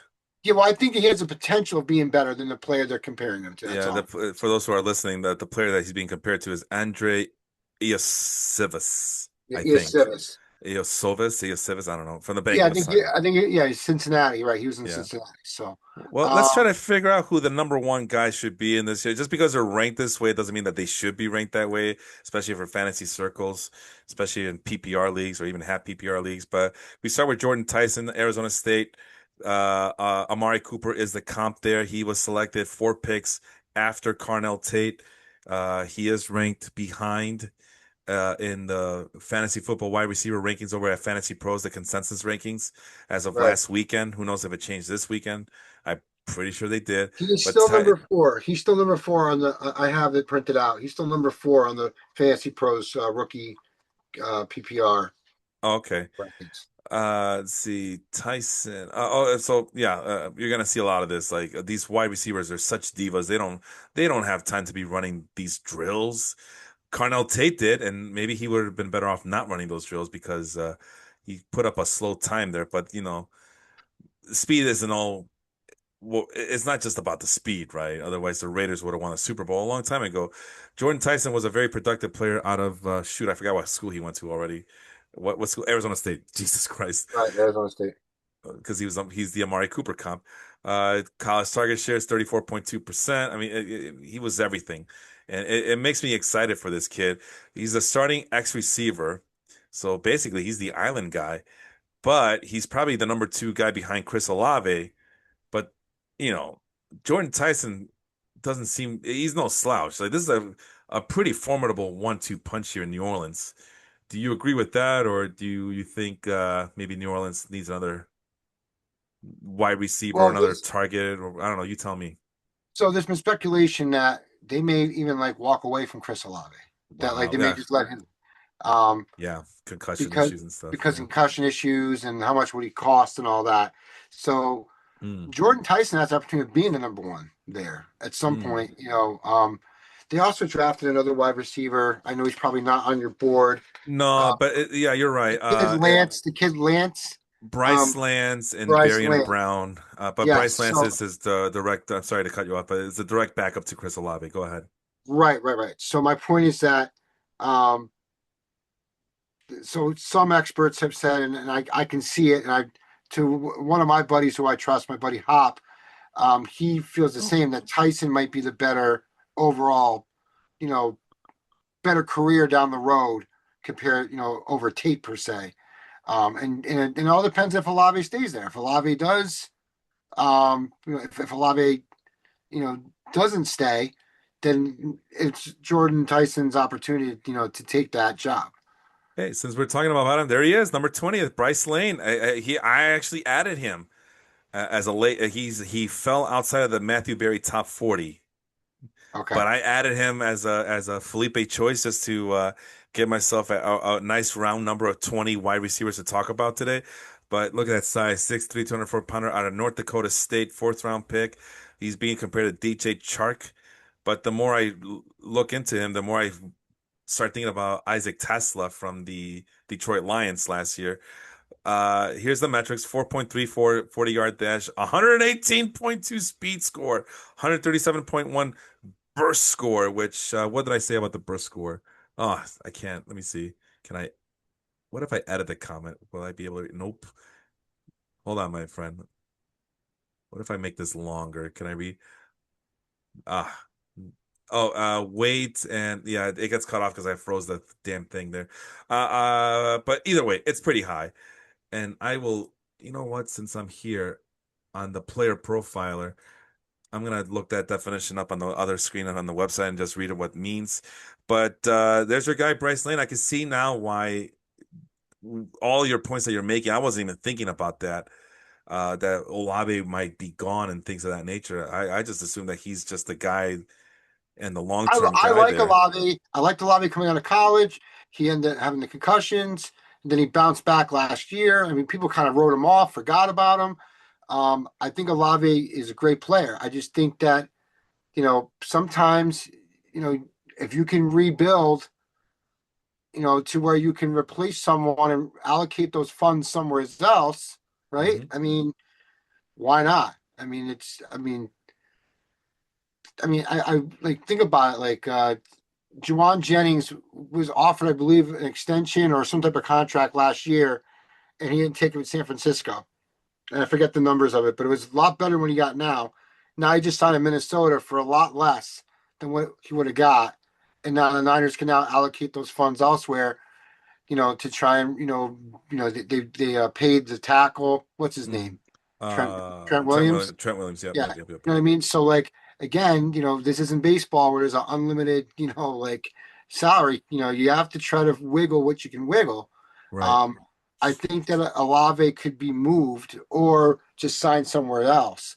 And but again, we're all speculating. This has to be played out. But at least it's an opportunity that can play out. That's my point.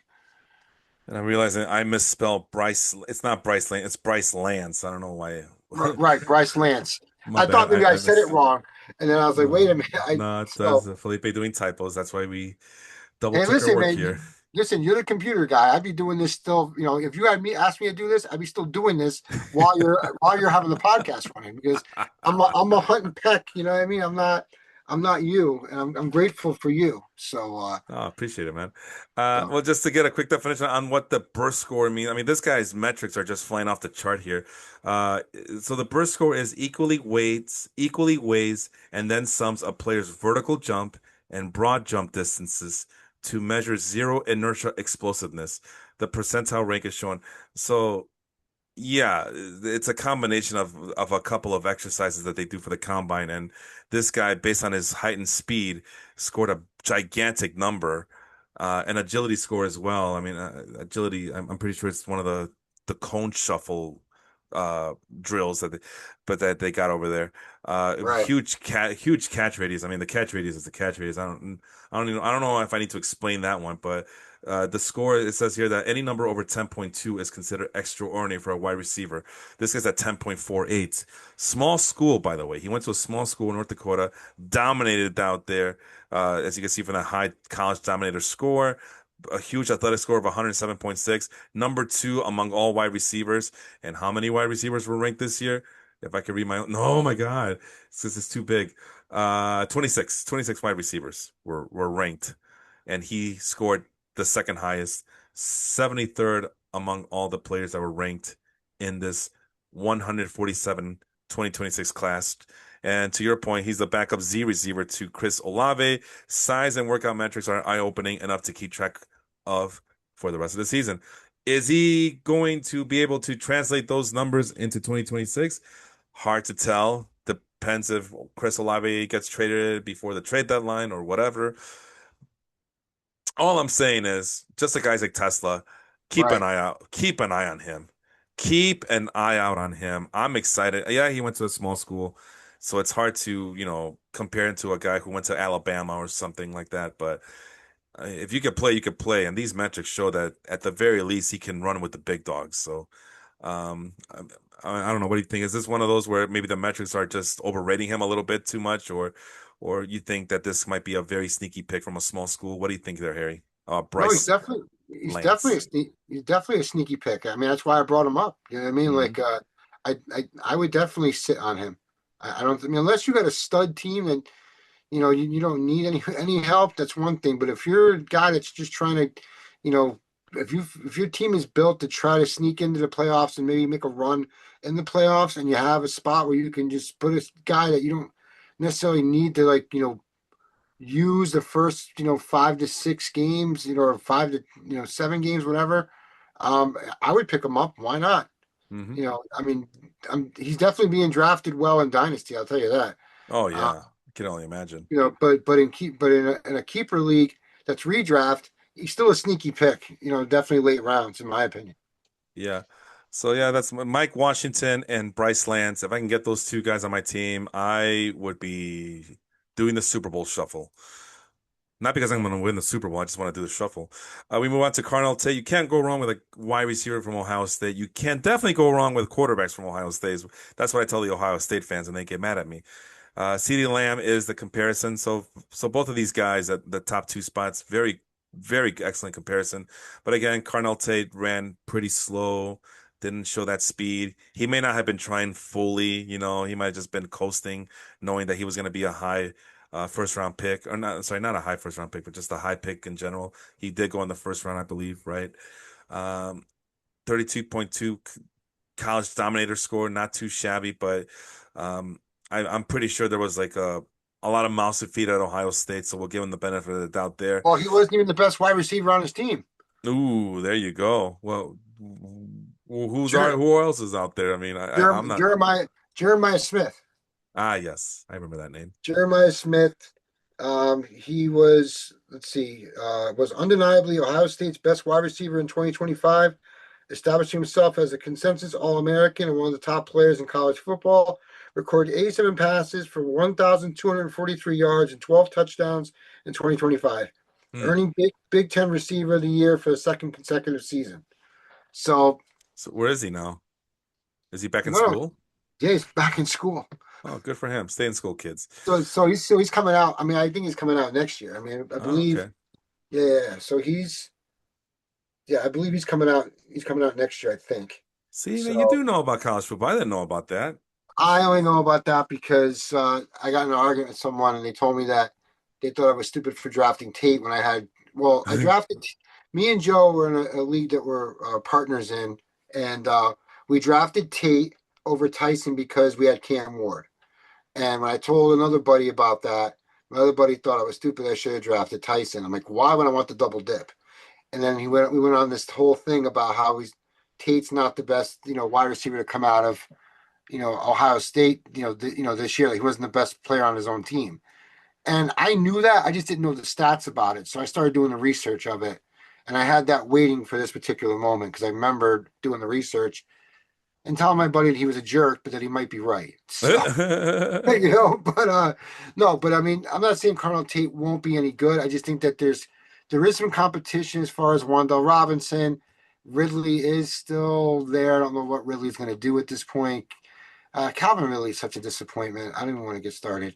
Um, but then there's I don't know. I don't remember if Chimay Dyke is a rookie, but the other guy was it Elik. I'm so bad with the names. Amanar. Ayumar. Alec Ayamanor, yeah.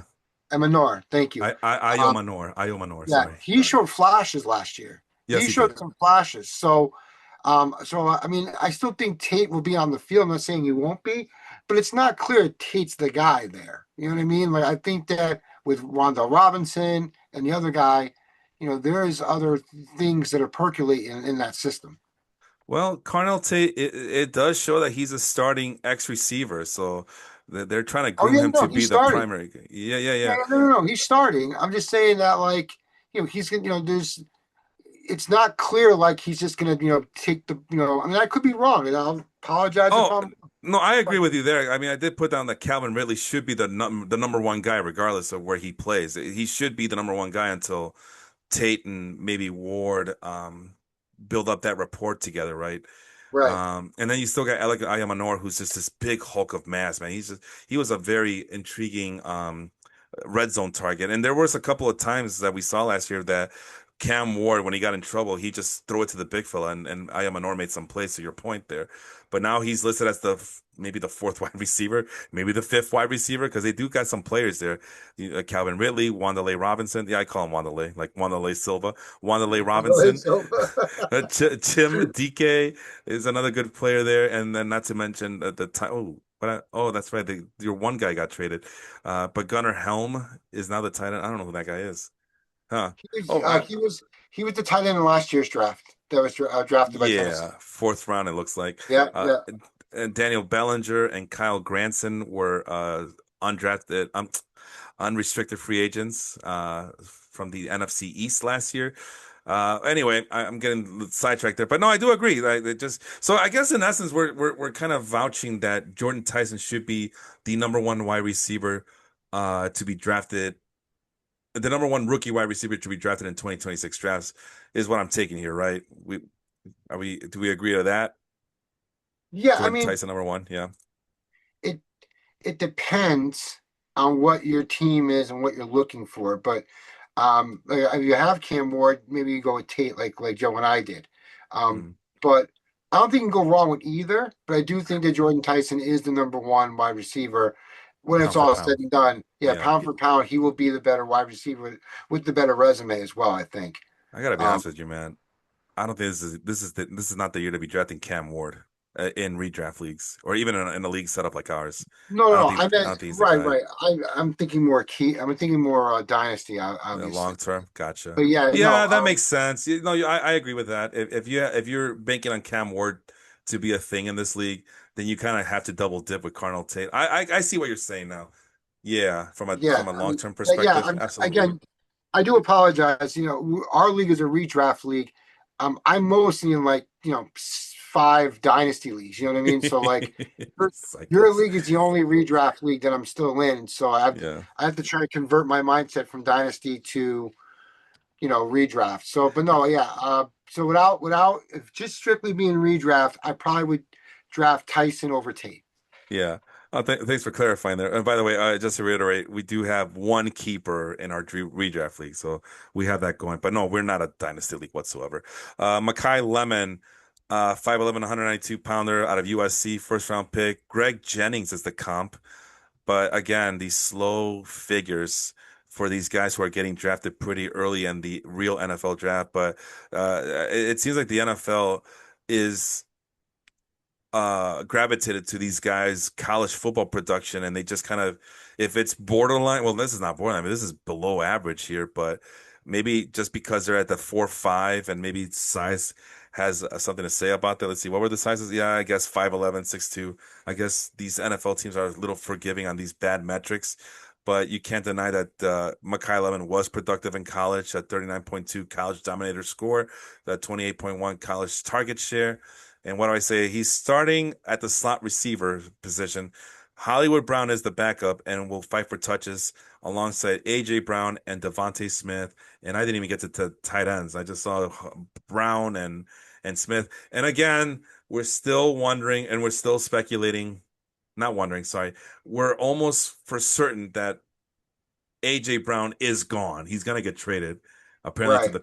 to the Patriots this year. So, but until that happens, it's just another roadblock for Makai Lemon, and I'm just kind of, I'm actually turned off by that. But maybe if what's his face gets traded, then I'll Well, be more receptive. But just finish up my thought here. The Eagles do have two really good tight ends as well that they need to consider. Go ahead. I'm sorry.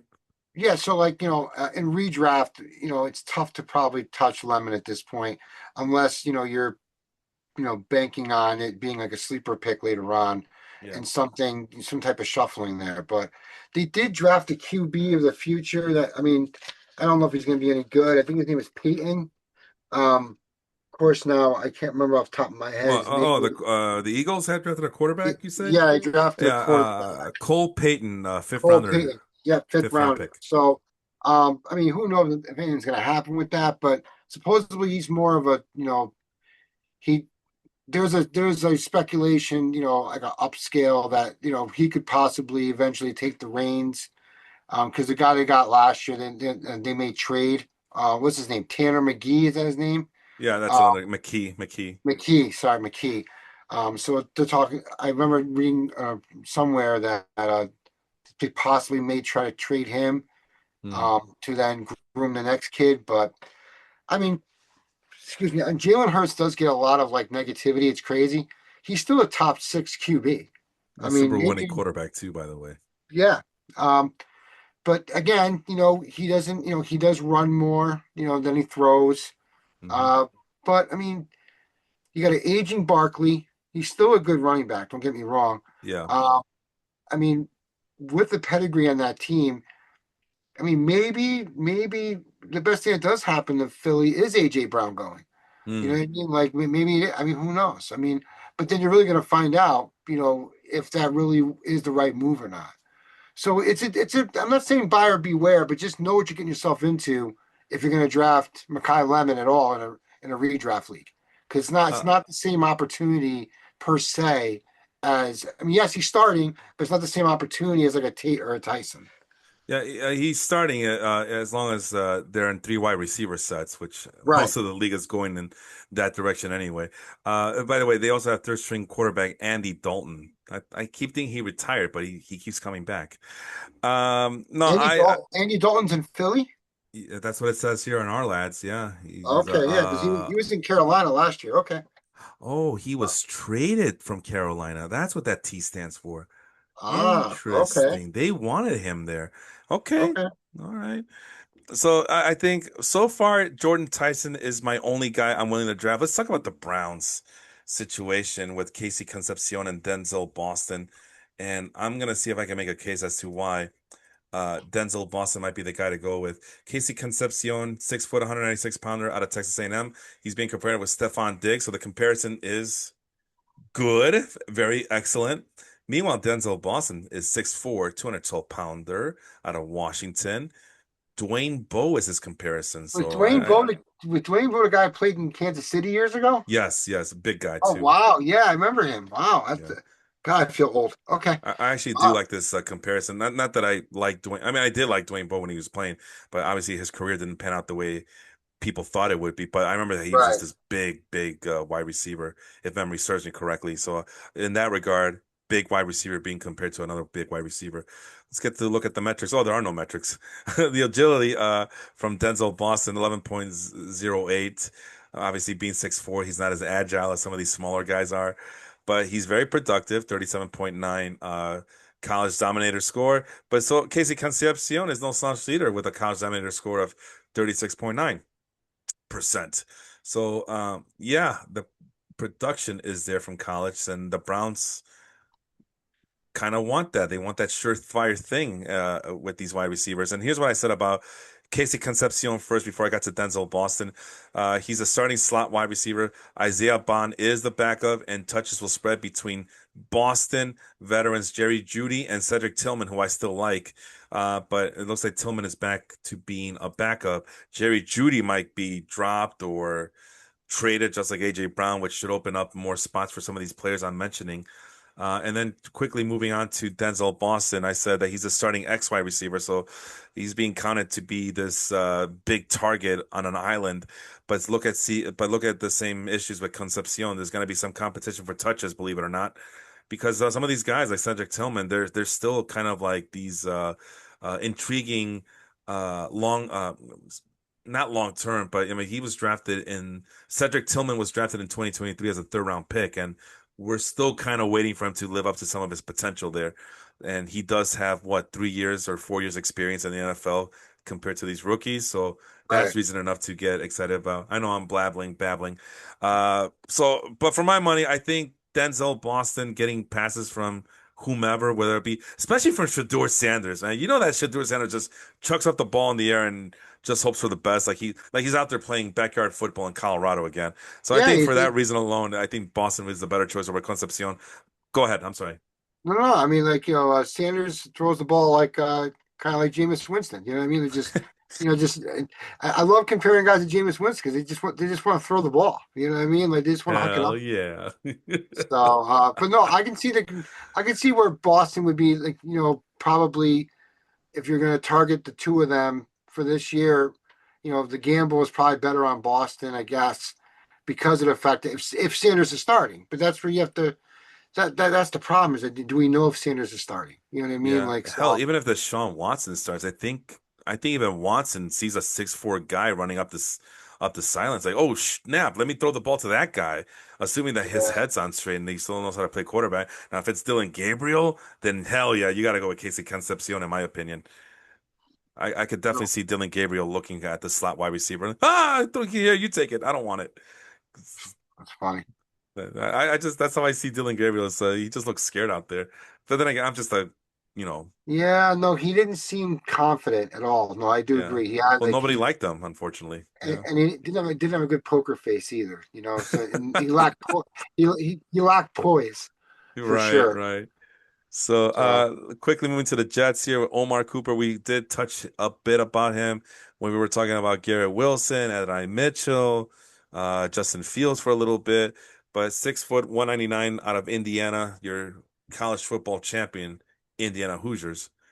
There's a guy, Calvin Ridley comparison. You like that one? You like having a Calvin Ridley clone in New York there? I think he's gonna be better than Ridley, but yeah, I can see that though. Like I can see that comparison for Do you sure. have a comp for Omar Cooper Jr. As a Jets fan or no? Mm, Wayne Corbett. No, I'm joking. Joking. no, no, I don't want to do that to Cooper. That's not fair. Oh, Um, jeez. well, I mean, dude, Wade Cravett, man. I mean, Oh, he's Wayne a Cravett, legend, of course. yeah, Yeah. but he was a super stud. You know what I mean? Like there was just Yeah. something different about that cat.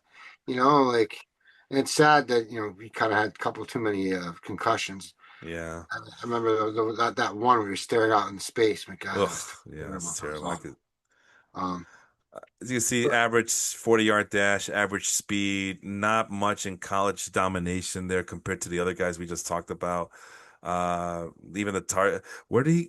I already forgot, man. My memory's just like, Indiana, oh yeah, Fernando Mendoza. Yeah, I mean, if you're yeah, college football champions, I'm pretty sure you got a lot of guys on the team who are very talented. Starting slot receiver, but and he has a firm hold on the position. But Garrett Wilson and Adonai Mitchell should be the 1-2 combination, and Cooper gets the yeah, scrap. So maybe that's part of the yeah. So reason. yeah, so Cooper's not something you want to target, in redraft leagues. You know what I mean? Like I wouldn't be. I mean, Mm. I love my Jets, but I would not be targeting him. At this point in a redraft league. Alrighty, let's go all the way up to Antonio Williams since you mentioned him. Let's get a deep dive on that guy. But first we go to Jeremy Bernard, Steelers, 6'1", 206, 206-pounder out of Alabama. Brian Hartline is the comparison here. Was he a Dolphin? I believe so. Yeah, I think he was Believe a so. Dolphin. Bernard is slow, pretty darn slow, pretty average speed, not a lot of burst, not a lot of agility. Small radius, catch radius, not very productive in college. So what's his deal here? I'm not sure. I don't know much about these guys. I can only go with what the numbers say. But he is starting. Maybe it's a slot receiver thing. Maybe slot receivers are expected to be slow. I don't know. But he's supposed to start as a slot receiver, and he has another rookie as his backup. So that's a firm grasp that he has in those three wide receiver sets.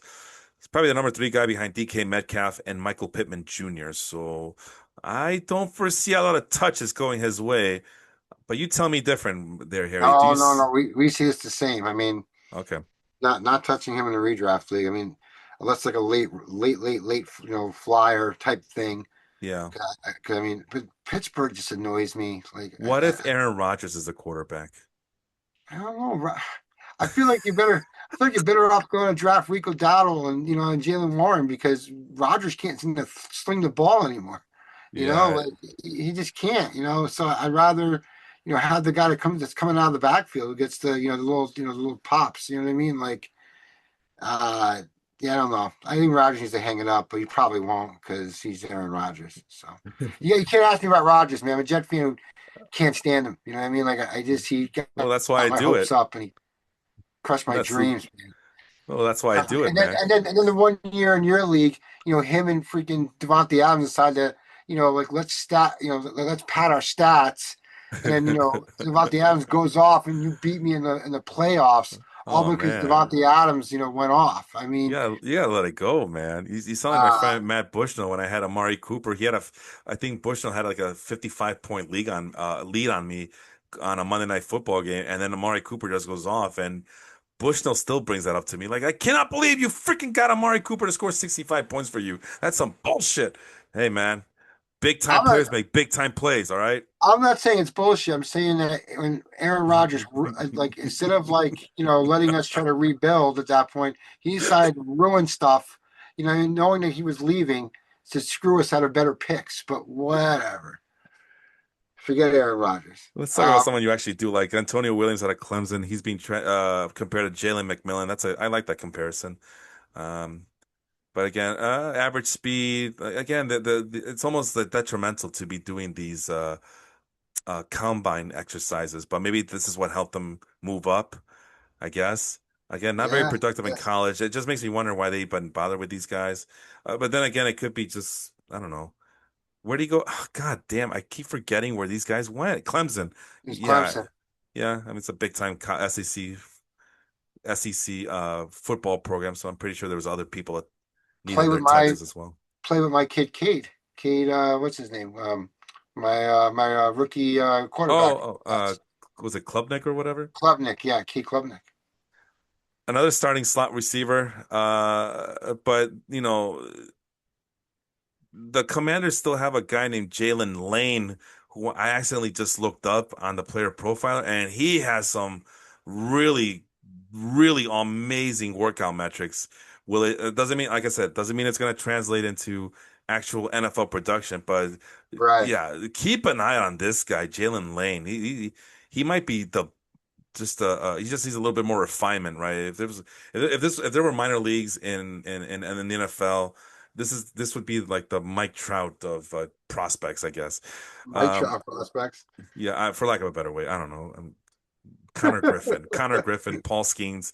These are the Pittsburgh Pirates That's of hilarious. NFL prospects. But yeah, so but still, Antonio Williams, for all the things that you mentioned earlier on the podcast, Antonio Williams does have a chance to be productive and get some touches. He is starting, and the other wide receivers are Luke McCaffrey, De'Ami Brown, Traylon Burks, Van Jefferson, who's still in the league for some reason. I don't know. Jacoby Jones is still around. Is that the same Jacoby Jones? I don't Obi know. Jones? No Jack, way. that's what it says. Jacoby Jones. He played college football in 2025, I Oh, guess. okay, okay. I thought you meant that. No, I thought it was someone else. the Ravens, Jacoby Jones. Didn't he die? Yeah, yeah, Yeah, yeah. that'd be amazing if he was still playing. Jeez. This too soon. So no, I can see why you're excited about Antonio Williams here. Let's see. Let's move I also have along. I also have Jaden Daniels in like 3 or 4 leagues. You know what I mean? Oh, so Like, you're invested, yeah. yeah, I'm invested to make sure that the Commanders do well somehow, some way. I was gonna have you pick the next set, but I remember you mentioned Chris Bell. I guess because we're gonna mention Chris Bell, we can also mention Caleb Douglas as well. And they actually drafted three wide receivers this Yeah, year. So there's another one, Coleman. I believe yeah, they drafted he. after him, and they like Coleman more than they like Douglas. Don't ask me what that's about. I know. Um, I think I heard that recently too, and I didn't understand that one either. Kevin yeah, Coleman. Well, just to let you guys know, Chris Bell is the backup. You got three rookies. Two of them selected in the third round, one of them selected in the fifth round in this past year's draft. Must be nice to just be. Well, they're rebuilding too, so I'm gonna give them the benefit of the doubt, but it's a complete rebuild. Chris Bell is backing up Jalen Tolbert. You remember Jalen Tolbert, right? yeah. I Maybe remember Jalen Tolbert. Yeah, yeah, Cowboys. Caleb Douglas is the Z wide receiver, and he's backing up Tutu Atwell from the Rams. He was also unrestricted free agent, just like Tolbert was. And then Kevin Coleman Jr. is the starting slot receiver behind Malik Washington, who was on your team, and he was also on my team too last year, as I was desperately looking for any wide receiver production while all my wide receivers were on the mend from injury. So, and then they still got Terrence Marshall uh, buried in these depth charts just because Terrence Marshall still has some upside, but clock is ticking and he's already buried deep in this. For lack of, let's call it for what it is. It's an awful wide receiver core, right? I mean, some talent, but no one's scared of this wide receiver core. So. no, All no. right. Chris Bell, since you mentioned him earlier, went to Louisville. Xavier Legette, or is it Legette or Legette? I think it's legit. Legette, yeah. So big wide receiver out of the Panthers. I think he's still with the Panthers.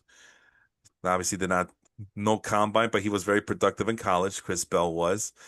And I just said the same thing. Multiple rookies on roster, and Malik Willis is the quarterback, but he still has a chance to be the main guy eventually. Yeah, and I Uh, think he's coming back from an ACL tear, I believe, as well. So, ooh, wow. or some type of injury. I can't remember exactly which one it was, but I should probably look that up.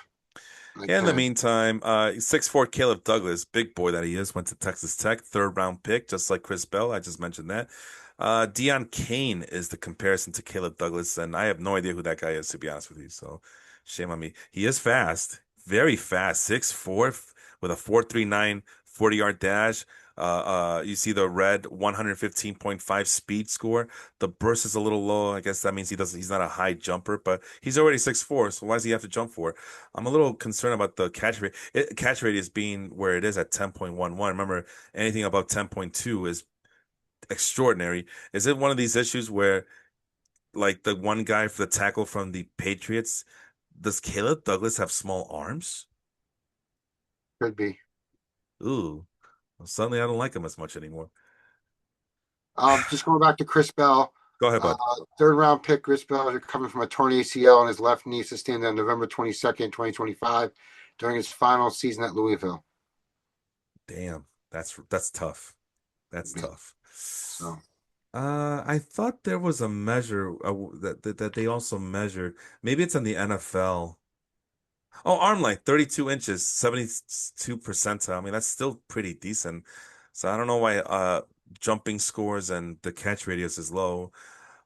Wasn't too productive in terms of like getting all the yards and touchdowns in college, but that's fine. He's in the NFL now, decent athletic score. And oops, and as mentioned, there's a crowded wide receiver room in Miami, but you know, he might just be talented enough to carve his own, I don't know, his own way in Miami. I already mentioned all the veteran wide receivers that are listed there. Moving on to the between 10 and 21. Let's see. How many are left here? Was that 11? Yes, 12 actually. All right, Harry, oh, I will oh, let go ahead. quickly, the guy you were talking about with the short arms was Reuben Bain Jr., I believe, who got No, drafted by the tackle from the Patriots. He first round pick. And I really liked him too, but he got the guy who will die for his quarterback, Drake May. The oh, tackle. oh no. So I'm talking about this past year. Um, I believe Reuben Bain Jr. was they were worried about him having small arms as well, like Really? Him small too? wingspan. Supposedly, Yeah. Will Campbell is what I'm thinking. Will Campbell. oh, okay, Yeah, he just got manhandled by the Seahawks in the Super Bowl, and now everybody kept talking about his short arm lengths. You know, he had very short arms or whatever, which that was the big concern coming into last year's NFL draft was that he had short yeah. arms and So he so it was Reuben Bain Jr. entered the 2026 NFL draft process with significant questions regarding his small wingspan, short arms, wow. measuring And at 37/8 inch arms and 77.5 inch wingspan. and what team does he play for? I'm sorry. He got drafted by the Buccaneers. Ooh. Well, Will Campbell's left tackle. Let me go to the Buccaneers page just so I can get a visual. Reuben Bain is an edge rusher. Oh, interesting. Yeah. Holy moly, That's what I thought you that's were. That's what I thought you were talking about. And no, then no, no. Oh yeah, so there he is. Left outside linebacker, but yeah, I mean 3-4 edge rushers. Yeah, I see what you're yeah. saying. That's a first round pick too. Okay, so all right. These NFL teams work in mysterious ways. There's about 12 players left, so let's see. I just Brennan Thompson has been compared to by his coach to Tyreek Hill. Chargers wide receiver also missed the cut in the Matthew Berry rankings. 5'9", 164-pounder. Very, well, I'm sorry. What was that player that he was being compared to? I forgot already. His draft stock went up in fantasy rookie drafts Oh, because his coach compared him. The Chargers coach, Harbaugh, or one of the coaches, I forget which one, compared Brennan Thompson to Tyreek Hill. ooh, all right. Well, he's being compared to J.J. Nelson here. I mean, I guess he's decent in his own regard. But yeah, I mean, 4.26 speed. Yeah, because I guess the speed, right? Speed kills. But the 40-yard dash speed, but not the other speed, the one that we just talked about, the combination speed, which let me reiterate what that means because I already forgot. Assigns a premium to 40 times run by tall, heavy wide receivers. Any number over 110 is considered extraordinary for a wide receiver. So obviously, the speed score that you see here, for per that definition, gears towards the tall wide receiver. So a little guy like Brennan Thompson is going to suffer, even though he does run a very fast 40-yard dash, 4.26. But yeah, he was productive in college. Well, average production in college, I should say. And what did I just say? What did I say about him? Backup Z receiver to Trey Harris. So Trey Harris, pretty big guy. Small speedster gives him chance to be a wide receiver four on the team. So the fourth wide receiver. Yeah, that Uh, Charger team is that offense is really like loaded in so many ways. Hampton and Vidal in the running backs in the backfield. Um, you got Quentin Johnston, who's kind of up and down, had a decent year last year, actually had yes, some sparks for a bit, and then kind of fizzled. Johnston, Lad McConkey's consistent. I think he'll be fine. Then you got Trey Harris. Keenan Allen, I don't think is there anymore. I think Keenan Allen's moved on. I think I don't remember him re-signing. And then now you have I don't see him anywhere. yeah, then you have now Thompson being the fourth guy, and then Gatson, Gattison, um, Gatson, yeah, Gatson. Gatson was supposed to be like the tight end, and then they signed Njoku out of nowhere. So I thought it'd just be a mentor role, but from what I'm hearing, that Njoku is actually going to be more consistent. And then they have a kid named, I think his name is Kohler. They Yeah, brought in a tight end. yeah. Who's more a blocking tight end than he is a catching tight end. So Yeah, unrestricted from the unrestricted free agent from the Ravens. Yep, you got it. right. So it's interesting to see what's going to happen because it seems like the Chargers have a ton of offense waiting for them. And then it's all going to be based on what happens to the offensive line. What's the guys that lineman got hurt last year? Joe Alt, is that his name? I think that's his Yeah, name. I believe you're right. Um, Yep. yeah, the numbers showed that like the first, 6 games, whatever it was, where Alt was playing, Justin Herbert numbers were, almost top five for QBs in fantasy, and then he then took a dip when he lost his offensive line, and so that will affect, where any type of Charger wide receivers drafted in a redraft league is, you're banking on the fact that offensive line is healthy this year, which it is coming in. But it is a crowded room, so Thompson is a like last round sleeper depending on the size of your league, in my opinion. I did just notice a trend here. Mitchell Keaton, also unrestricted free agent now signed. He also played for the Ravens, and I just remember, don't the Chargers have someone on that? Aren't they?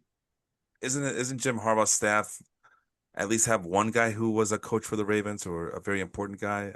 Well, isn't his brother running the place? His brother's the Chargers head coach. Yeah, Jim Harbaugh.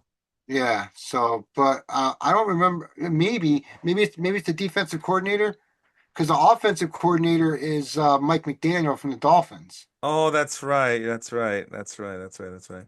Yeah. Well, but but I'm pretty sure, like you mentioned, John Harbaugh probably talked about, yeah, Charlie Kohler, outstanding guy. Keaton Mitchell, outstanding guy. You should sign him. So trying to I mean, throw a if you're a bone over Mark there. Andrews, if you're a Mark Andrews guy, you're in great shape because both tight ends are gone. Isaiah Likely went to the Giants. He That's followed right. his coach. Hmm. So yeah, Let's see here. Well, what was it? What were we doing here? Oh yeah, you mentioned Brennan Thompson. Is there anybody on the from the ranking from number 10 to number 15 that you want to spotlight really quick here? we already talked about Ted Hurst. So that's kind of the guy that people should keep an eye on, depending on what happens in Tampa Bay. Yep, Um, because now with Mike Williams gone, someone's got to step up. Yes, there's yep. other mouths to feed. Don't get me wrong. I think you have that even in your Yes. notes. So Yes. great minds think alike. Uh-huh. But still someone to monitor. Even if you don't draft him, maybe keep an eye on him. If he's not drafted, keep an eye on him off the waiver wire type thing. Right. Okay. What am I trying to do here? I don't know what Let's he's see what. trying to do. Yeah. Just trying to see if anybody his metrics like come at me. Dejon Stribling and Zachariah Branch from the 49ers and the Falcons, respectively. Um, Fast guys, especially Stribling. So that might be a thing, and Well, yeah, I mean, freak athlete as well. what's really in San Francisco at this point for wide receivers? I mean, Mike Evans, Evans. yeah, Evans, right? Evans and Pearsall. right? I don't think there's anyone really else I mean, I could be dropping a ball on someone that got signed, but and I know it's a CMC show. Don't get me wrong, I get it. In the Kittle's show, I understand that. And Evans is going to be a whole nother dynamic for Brock Purdy, but I don't know. I don't know who who the third wide receiver is. I'd have to look Uh, that up. I got you. So you mentioned Mike Evans, who's on the dip side of his career. I think he's in for a rude awakening. He's the Mike Evans of old is gone. You're just gonna get old Mike Evans. So maybe that's a way in for Deshaun Stribling. Ricky Pearsall, you mentioned, Right. and Christian Kirk was signed as a slot Oh, receiver. okay. So that's the guy I'm missing. Okay. I mean, Christian Kirk is serviceable. The reason why he's not in Houston anymore is because they got Higgins, and they have some other stuff setting up there. Yeah, So Noel, I they, think's the other guy. Jalen yeah, Noel, I Noel, believe. yeah, yeah, yeah, no, yeah. Uh, Noel is the Dem other guy. Demarcus Robinson is the other backup to Christian Kirk in San Francisco, and he's a somewhat known commodity. So, and I don't know. I just feel like Shanahan leans a lot on his veterans. He does. Maybe I'm wrong. I don't know, but I just maybe that's why I put down that playing time and touches are gonna come hard to come by for Stribling, but he definitely does have the raw tools to be productive and make an impact. I don't know if it's this year, maybe it's next year. Who knows? And then just to finish up with Zechariah Branch for the Falcons, backup slot receiver is what I put down. Speed is undeniable, but too many mouths to feed in Atlanta. With Kyle Pitts over there. I mean, It, I mean, it begins and ends the with Kyle Pitts. Falcons, Go the ahead. Falcons' biggest situation is their QB. Michael Penix. Yeah. Well, Penix, and they also have Tua. Yeah. So, they have What's wrong Tua with on one. Penix? What's wrong with Penix? I'm sorry. Penix, I believe, retore his ACL. Oh, that's right. Oh, I So, yeah. So, but both guys are throwing QBs. You know what I mean? So, like, if one of them plays well enough, Drake London, will do well. You know what I mean? Pitts will do well.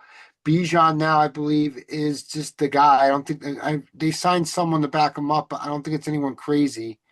It's not, no more Tyler Algier to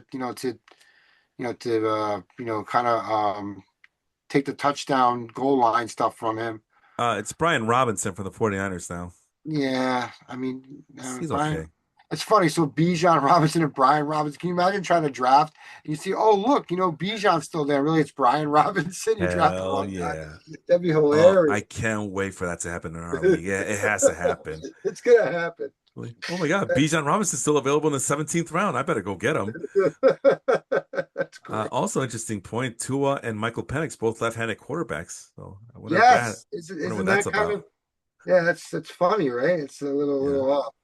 Well, they still have Drake London. Jahan Dotson was a free agent signing. Olamide Zacchaeus on slot receiver from the Bears, and Zacchaeus had some moments last year with the Bears. Actually, the last couple of years with the Bears, he's had some moments, and he was able Jahan to. Dotson, I remember him. He was in Washington a few years ago, and then he went to Philly. He got traded to That's Philly. right. That's right. He Yep. was supposed to be something, pretty decent in Washington. It never panned out.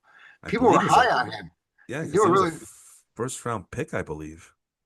he was something. Yeah, I think. first or second. He was pretty high. No, but I like you said, I do remember him supposed to be someone like this big guy, at the very least a speedster of some sort. I don't know, but he has not panned out, and he's already been on, let's say, This is third team, third or fourth. It's yeah, third easy or fourth third. team, yeah. So that's the Falcons. Let's see. Let's go back to the metrics, see if anybody else shines a light here. Otherwise, we can move on to tight end. Tight end is probably the jewel of this class anyway. And I know it's getting late, but the Malachi Fields is another guy I wanted to kind of quickly discuss. Notre Dame. There's a lot of Notre Dame. So, guys here, 4.61 40-yard dash, not anything exciting, but agility is there. The catch radius is there.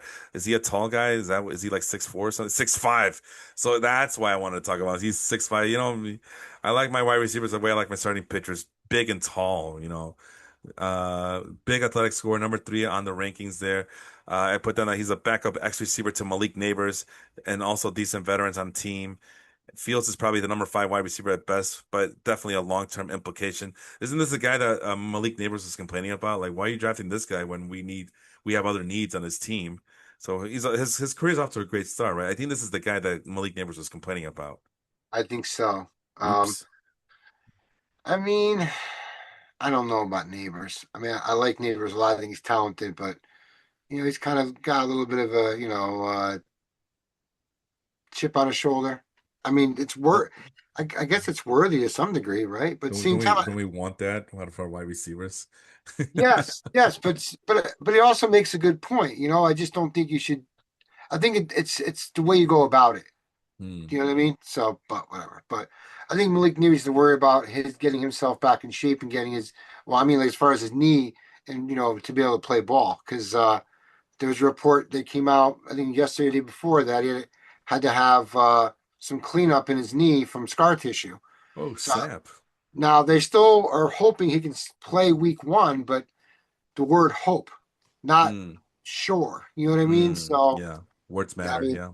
yeah. So, I mean, in a redraft league, I mean, I got the decision. We talked about it earlier in the podcast.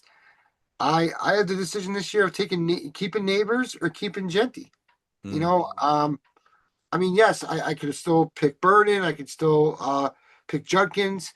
But those are the two I'm really leaning towards. And if you asked me, I don't know, 2 months ago, it was Neighbors. But now, I don't know. I have a lot to think about. Moving on. I want to just point out Chris Brazel of the Panthers, out of Tennessee, getting compared to chosen Robbie Anderson. Also, Chosen. I think he's also a former Panthers player, but Yes, the he is. metrics are very For- intriguing. Okay, thank you for that. Former Jet player Oh, that's right. Yeah. How can I forget? before he was chosen. He was selected. Uh Boom. Brazel, you saw the metrics, pretty fast guy. He's a backup Z wide receiver to Xavier Legette. We just mentioned him because he was being compared to another player. Team is full of young talent, I says. Size, speed, and college production makes him a worthy a worthy player to monitor, is what I try to say. So another guy to keep an eye on, but just because we're telling you to guys keep an eye on him doesn't mean that we want you to draft him. But definitely long term is you got to be patient with these wide receivers. This is not the same class as last year. Last year had a lot of top heavy guys. This year it's a lot of wait and see guys, is what I'm trying to say here. That's a And great term. Wait and see. That's yeah, spot yeah. on. Skylar Bell's another intriguing player, but we talked about the Bills already, and unfortunately for Bell, the Bills are in win now mode. He's backing up Khalil Shakir at the slot receiver. But decent metrics and production in college makes him an intriguing number four wide receiver. So we gotta wait for those injuries, gotta wait for those maybe those cuts, Keon Coleman maybe on the chopping block. Maybe that gives him Skylar Bell one more step closer to getting some more playing time. So things to look out for in those regards. And I think that's it. Let's move on to tight ends. Tight ends is the jewel of this draft, I think. Starting with your guy Kenyon Sadiq. Let's get going. 6'3", 241. I've been wanting to talk to you about these tight ends for a long time now. Oregon, Vernon Davis is the comparison. Fast, big guy. What else did I say about him? Number two behind Mason Taylor because he was also drafted last year for our conversation. But Sadiq has a real shot to be the number one in New York. Oh, he's going to be the number one guy in New York. I'm, Yeah, listen, I love Mason Taylor. Don't get me wrong, but he's going to be the number one guy. yeah, I mean, this kid is a freak. yeah. He's going to, if everything goes as it doesn't matter who the QB is, in my opinion. You know what I mean? Like, he's going to be in the top five conversation. And if somehow we get a different QB down the road, or if Gino ends up being decent, this year, this kid will, have the same consideration, I think, as like kind of like a Sam Laporta, Mm, as far as like, kind of like, or like a Brock Bauer, as far as like the tight end, rookie season type thing, So, but again, it's all speculation, but he's got the tools.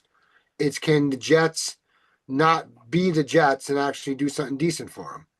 right. It's it's nothing to do with his talent.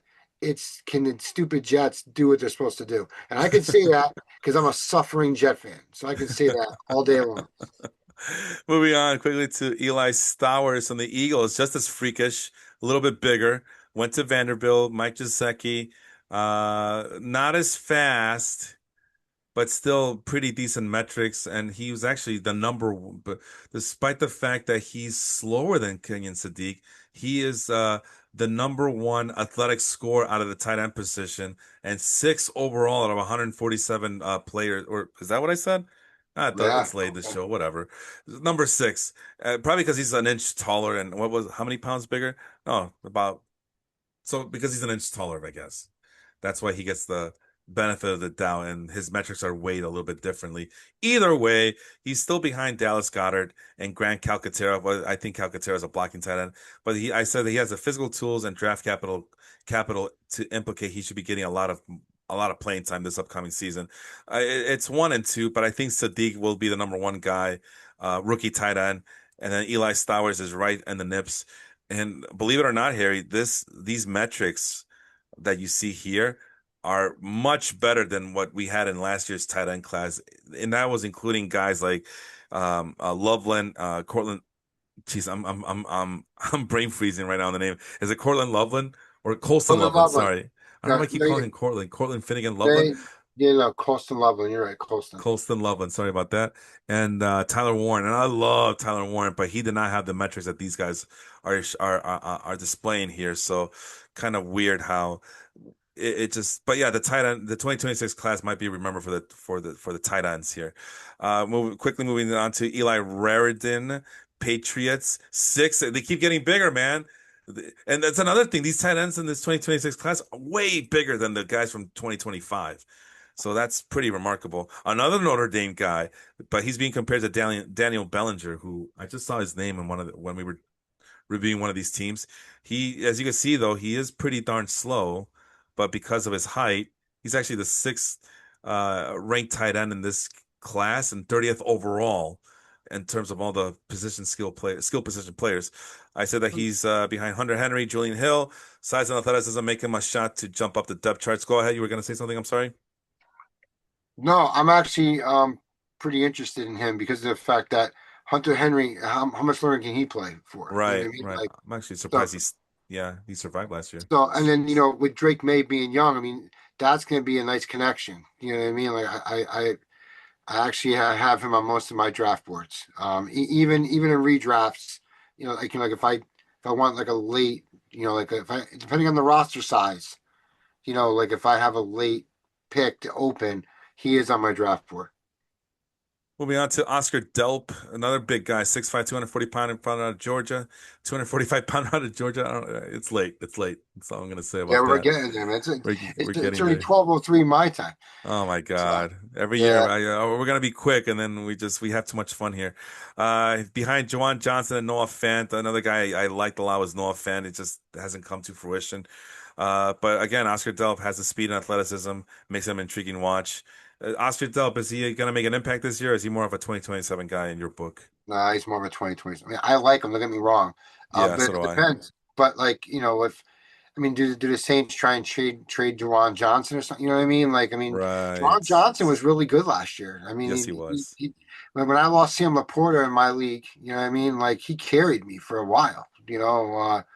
And then I ended up picking up Gaddison. That kind of helped as well. But Yeah. um, no, but I mean, I think the issue is that he's just Delp is being stashed for the future, Hmm. unless he just breaks out somehow out of nowhere. But tough to judge that. Again, Yeah. love the player. Think he's a year or two away. All right. Speaking of being a year or two away, Max Clare, another big guy, Ohio State. Austin Hooper did not do any of the combine stuff.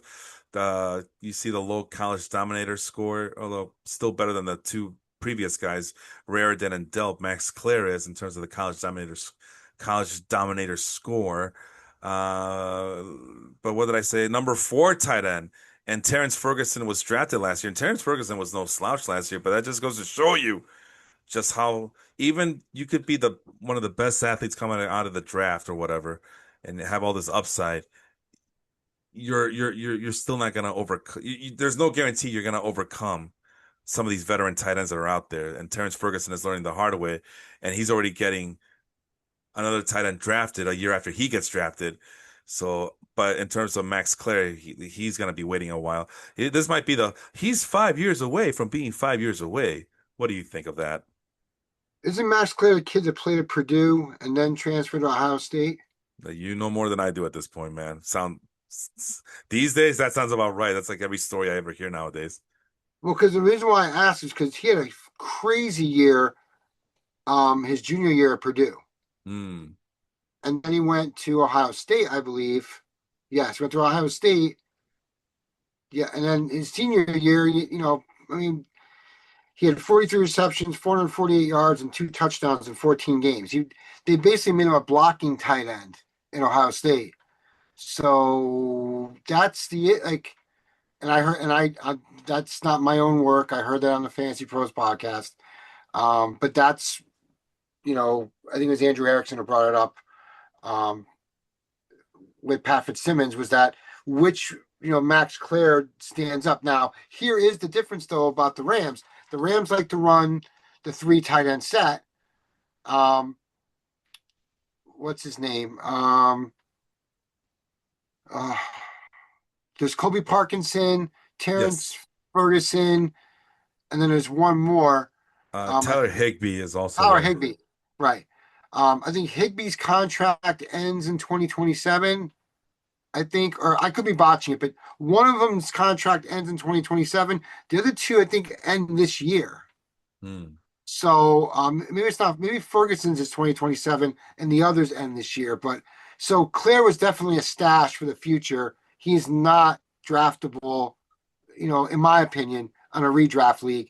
You can monitor the waiver wire in case, like, all three Ram, tight ends either get traded or, get hurt. Hmm. But Claire is a stash for the future. Just shocked by where they drafted him at. Hmm. That's all. You know what I mean? Because wasn't he a second round pick or a third round pick? Second round pick, yeah. Yeah, So second he round comes pick. in with So draft so we capital. so like the Rams are drafting him in a second. They see something that that's important. So again, keep an eye on them. I would you can't draft them in a redraft though. That's Yeah, the the other problem, well, the other problem, you mentioned the draft capital. Well, Terrence Ferguson also got drafted in the second round last year too, and he came with a lot of upside last year. So it's kind of weird that they go back to back, unless Sean McVay is thinking in the future he's gonna do the whole Aaron Hernandez and Rob Gronkowski thing. But to your but they point, run it's too soon. Go ahead but to they tell. run three they run three tight end sets now. You know what I Hmm, mean? So I mean, or at least they did last year, if I remember correctly. So interesting. yeah, it was always a different time, and not even that. There was like revolving tight ends on the field. It was tough to even play a tight end. Like you'd pick up Kobe Parkinson and try to play him after he went off, and then the following week he wouldn't get you the same amount of points because a different tight end went off. You know, that's interesting you mentioned that because aside from the four guys, the four main guys you mentioned, the Rams also have one, two, three, four other tight ends on the roster, Right, including two guys that were undrafted this year on the roster at the moment. So right. there might be special teams players or they just might get cut, but this is a lot from the teams that we've seen so far that on the Our Lads webpage. This has to be the most tight ends I've seen out of any teams. Yeah, they love tight ends over there, man. Hmm. It's. I mean, listen, the Rams are a great team. Uh, they got three promising. One we know for sure. The second one is starting to show. Kyron's a great running back. We know Blake Corum's starting to show that he's a great running back, and Hunter's definitely talented enough to be a great running back, right? Yeah. Got one of the top wide receivers in the game. You know what I mean? And then did they resign? Is Adams still there? Did they resign Adams or is Adams gone? It looks like Devontae Adams is still there. Right. So you have you have a Hall of Famer there, plus a top three or top five wide receiver in the game. I mean, Puka you know, Nakua, and yeah. and you still have I know he's aging, but Matt Stafford's still a good quarterback. Maybe not for fantasy, well, I mean, whatever, depending on the league. But and then they drafted Simpson, you Speaking of know. which, right on Speaking there, cue. there he is. Next up on the line, let's see. Is it worth? I mean, talking about Carson Beck or Drew Aller, I was not impressed by this quarterback class, and Nothing that these, I mean, even the comparisons are kind of yuck. Carson Beck's being compared to Mason Rudolph and Drew Aller being compared to Davis Mills. And I don't actually think these guys are going to see the time of day to play unless massive injuries happen everywhere. Here's the depth charts notes. Carson Beck behind Jacoby Brissett and Gardner Minshew. And that's probably where he belongs for a majority of the year, I says about Carson Beck. And Drew Aller behind Mason Rudolph and last year's draft pick Will Howard.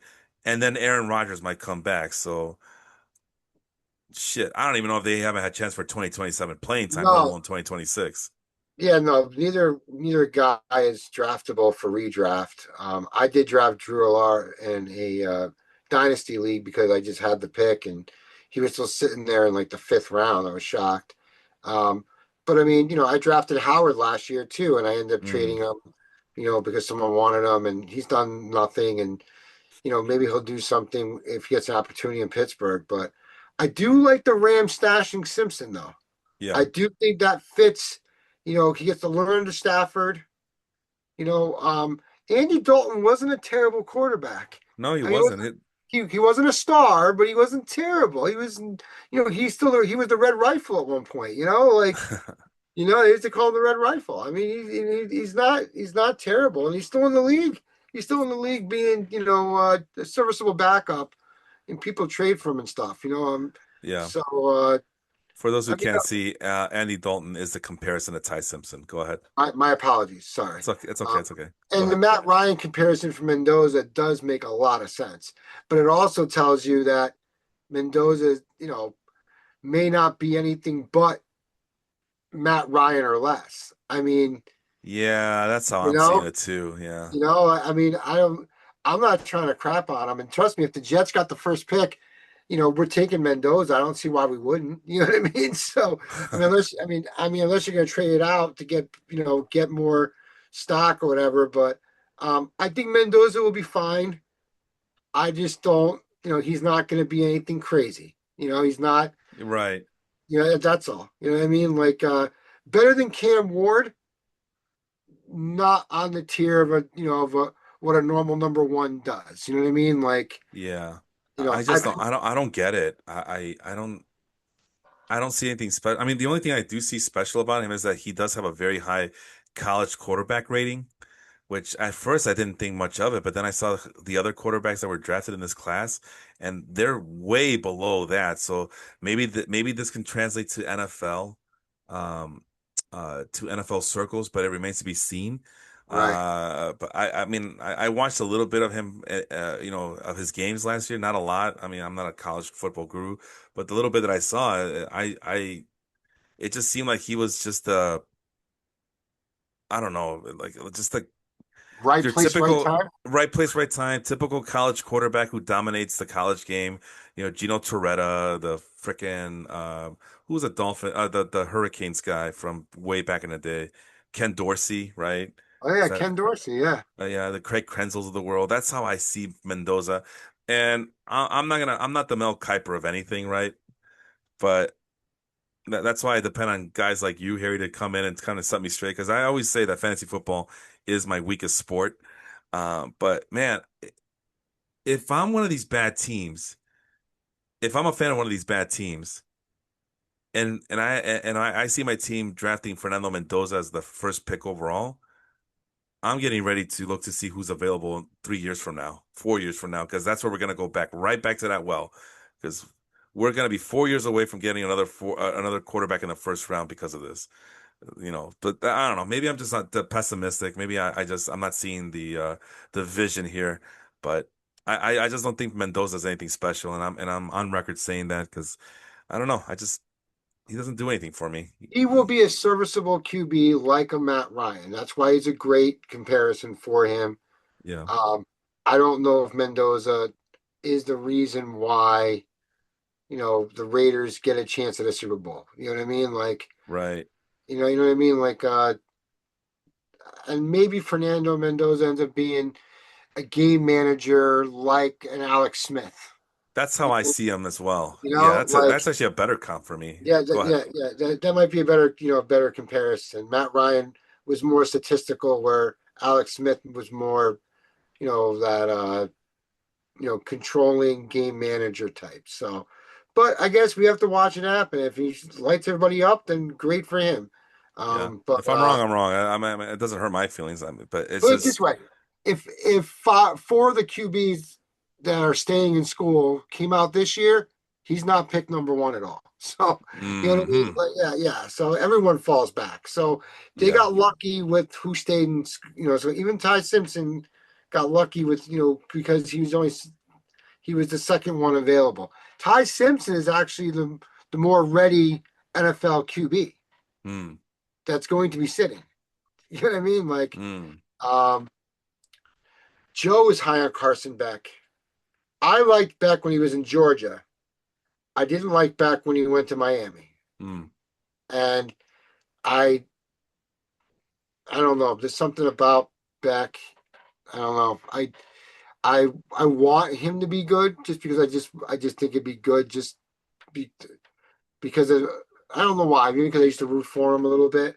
But I'm I'm not I don't have my hopes up with him.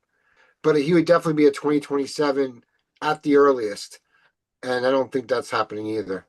No, I don't see anything special in this class. I mean, and last year you got Cam Ward, Jackson Dart, maybe not so much Jalen Milroe, but I mean, even Shador Sanders came up with some excitement and hype and some hope for the Browns. But this year's class, I mean, this year's class overall is just weak, except for tight end, and then maybe a couple of top end wide receivers, and obviously Jeremiah Love is the number one running Right, back. But right. other than that, it It's lacks all suspect. depth. It's all suspect. It lacks depth. It lacks that wow factor. None of these guys have that it factor. Um, so yeah, even the quarterbacks. If you're tanking for Fernando Mendoza, I mean, it's like the equivalent of tanking for Ben Simmons at this point. If we're gonna use an NBA comparison, I rather would have been like the Titans and tank for Cam Ward. Hell, no, I won't go that crazy and say tank for Shador Sanders. No way, no how. But definitely for Cam Ward, yes. Uh, but I don't know, man. This doesn't. Yeah, this doesn't look right. You know what? If I'm the Raiders, maybe any chance you would have maybe pivot to a different position. You know, if you're Or trade the pick. or trade the pick. Yeah. I mean, Yeah. Hmm. It's a tough one, man, because you're almost kind of committed. You're pot committed to draft the quarterback when you're the number one. You're a sorry ass franchise like the Raiders, and it's like you're under the gun to select the Heisman winning quarterback, and we all know that these Heisman winning quarterbacks don't always translate to success in the NFL. So that's the other trap. But anyway, we can bash Fernando Mendoza all night long, but I think that's a good place to stop. And I you saw that the camera turned off. I was too afraid to turn it back on because we've had some issues with Zoom. So I'm gonna turn it back on and hopefully nothing happens. But Harry, it's late. Go ahead, you deserve it. Say the last words. Any last words for us? I do think that Jordan Tyson will be the number one wide receiver, and I think that we look back 5 years from now, the stats will be able to back it up. How about some bold predict? Give me a bold prediction. I know that a lot of these podcasts do Let's do some. Let me hear you one of your boldest off the wall predictions that you may not have shared with us tonight, Of the if any. 2026 rookie draft, Yes. or just anything. Let's do the 2026 rookie draft and then do anything. Sounds like you have something in the chamber there. Hmm. Yeah. You I already do heard think mine. Oh, go ahead. I'm sorry. Go ahead. no. I think I've already kind of elaborated on it. Is I do think that Oakland is going to lean on the running game and do like the OC does from that was in Seattle, who's now the head coach. He's going to run Genty and Washington. Yeah. By say week 6 or 7, you're going to have the dual threat like you had up in Seattle with Charbonnet and Kenny Walker at one point. And I'm sorry. Where do the Raiders play nowadays? Where do they play? It's Las Vegas. What did I say? Oakland. You Sorry. said Oakland. Sorry. I'll be I honest. keep keep forgetting they're in Las Vegas now. You know, the A's will be in Las Vegas soon enough too. So I gotta remember that for baseball podcasts. I'll be honest, brother. I'll be honest. When I do my practice runs on for these podcasts in my car, and I do my little soliloquies, I still refer to them as the Oakland Raiders. So you're not alone. Yeah, I it's just, always I, they're always yeah, gonna be the Oakland Raiders. You know what I mean? yeah. And before then, I was the LA Raiders. So, Yeah, they're always gonna be that. but So that was mine too. Is Mike Washington is the back end running back to get this year, as well. And you said you had an overall one that you want to share with us. and overall, what? An overall bold prediction that has nothing to do with this rookie draft class? Oh, overall bold prediction that does not have to do with the rookie draft Yeah, class. I thought maybe you had one because it sounded like you had one ready, but I mean, do you at all or No, I do. I just I'm trying to remember. I kind of got caught off guard. Um, Trying to think. I like the pairing of Bo Nix and Jalen Waddle. The Waddle trade to Denver. that's I right. think I think that's going to make Bo Nix a more valuable QB. I think it's going to push Denver, and then now Cortland Sutton's actually going to, I think, going to get more looks because Waddle's going to end up being the one there, and Sutton's kind of be like what Pickens is to Lamb Mm. and what Higgins is to Jamar Chase. So that is I think that Denver offense and Coleman now. Coleman's going to help push because Dobbins got to stay on the field, or Coleman's going to take that job. As far as backing up Harvey or even maybe being a dual threat. So Denver's offense is definitely something to keep an eye on, an improvement for this year. Did they drafted a tight end too? Who was it? Jolly they drafted this year?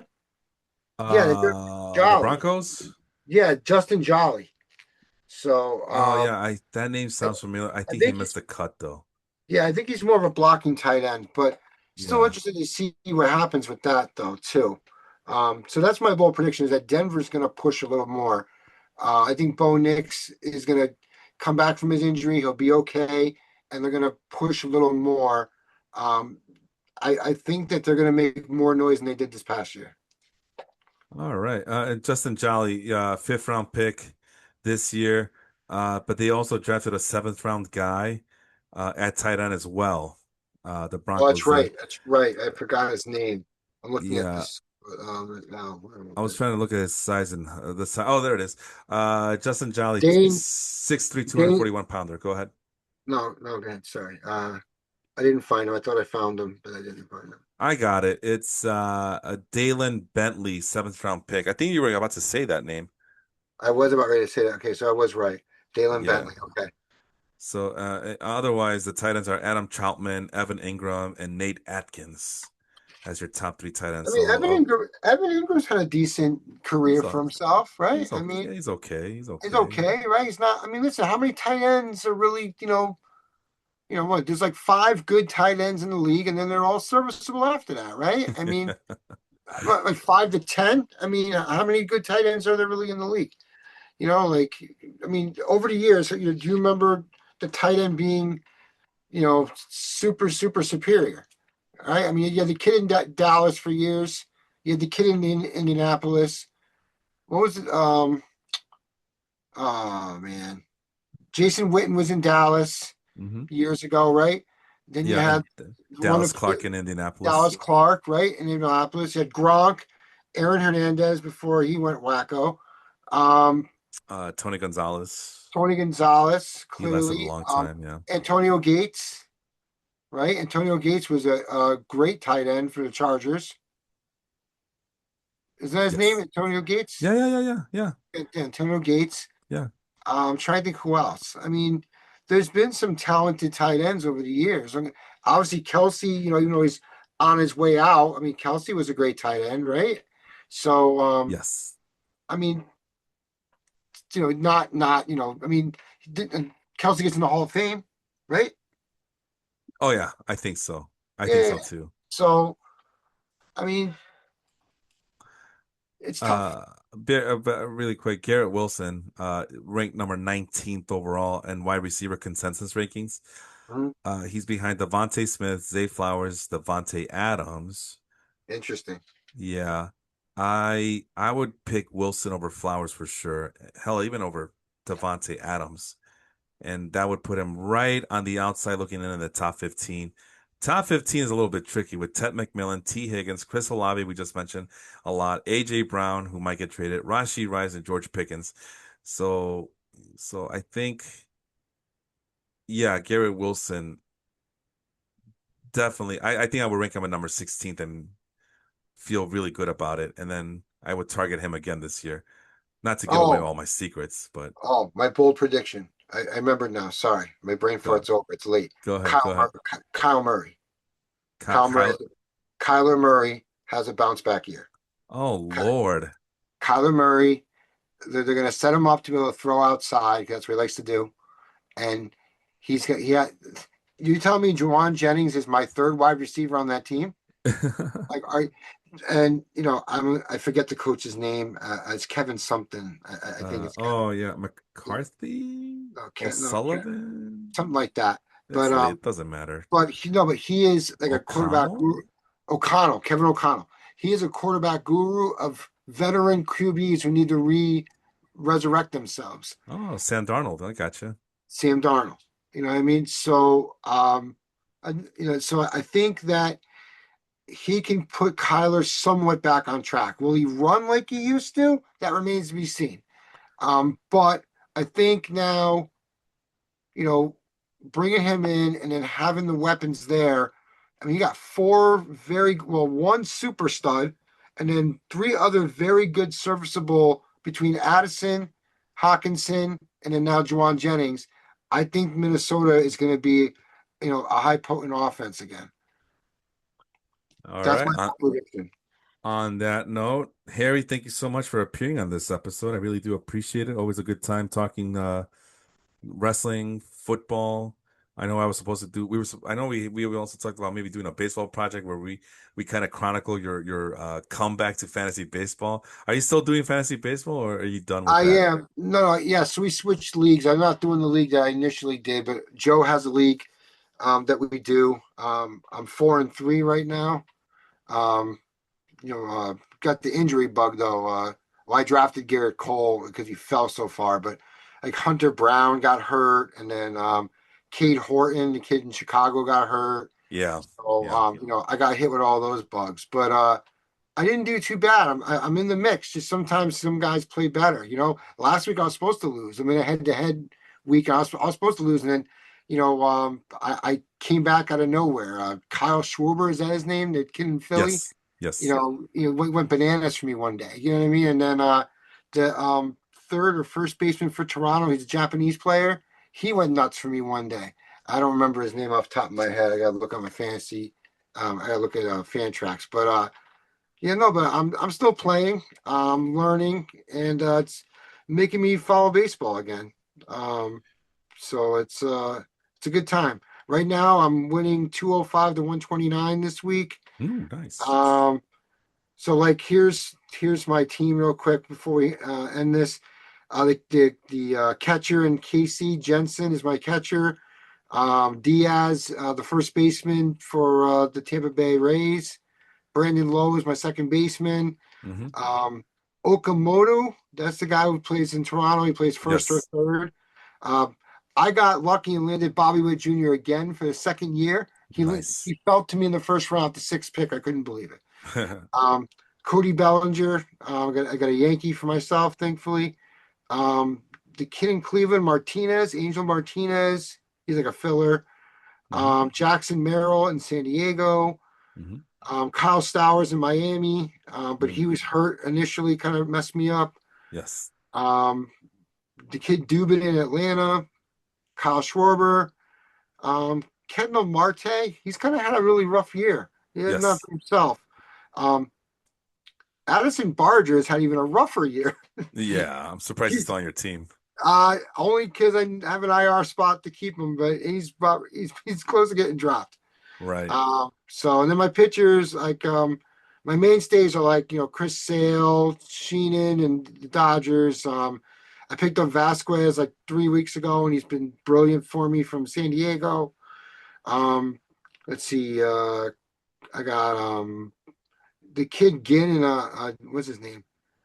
JT Ginn. He's been pretty good recently. Athletics, yeah. Yeah, athletics. I drafted oh boy, he's a Yankee, but I always pronounce his last name wrong. Slater, Shitler. Slater, Shitler. I think Yeah, it's Cam Shitler. Shitler. He's been lights out. He's been great for me. And then I Yeah. have like Hunter Brown, Horton, and the closer Josh Hader on IR. So they have a couple of filler guys, but I'm not mostly streaming. You just pick up for a week and then you drop them. In this league, you're allowed to pick up 3 times a week, and that's Oh, it. that's So good. yeah, Oh so man, I think if I were to do that in my baseball leagues, I think there will be a revolt against me, the commissioner. So that's why I don't do it. But I also do semi-weekly leagues, so it's a little bit harder to limit the kids like that. Hey, can you still hear me? yes, Fuck, I don't know what happened. that's all right. All The right, board, I think that's our cue to get the hell out. All right, that's Harry. yeah. I'm Felipe. We will talk to you all later. Have a good one, everybody.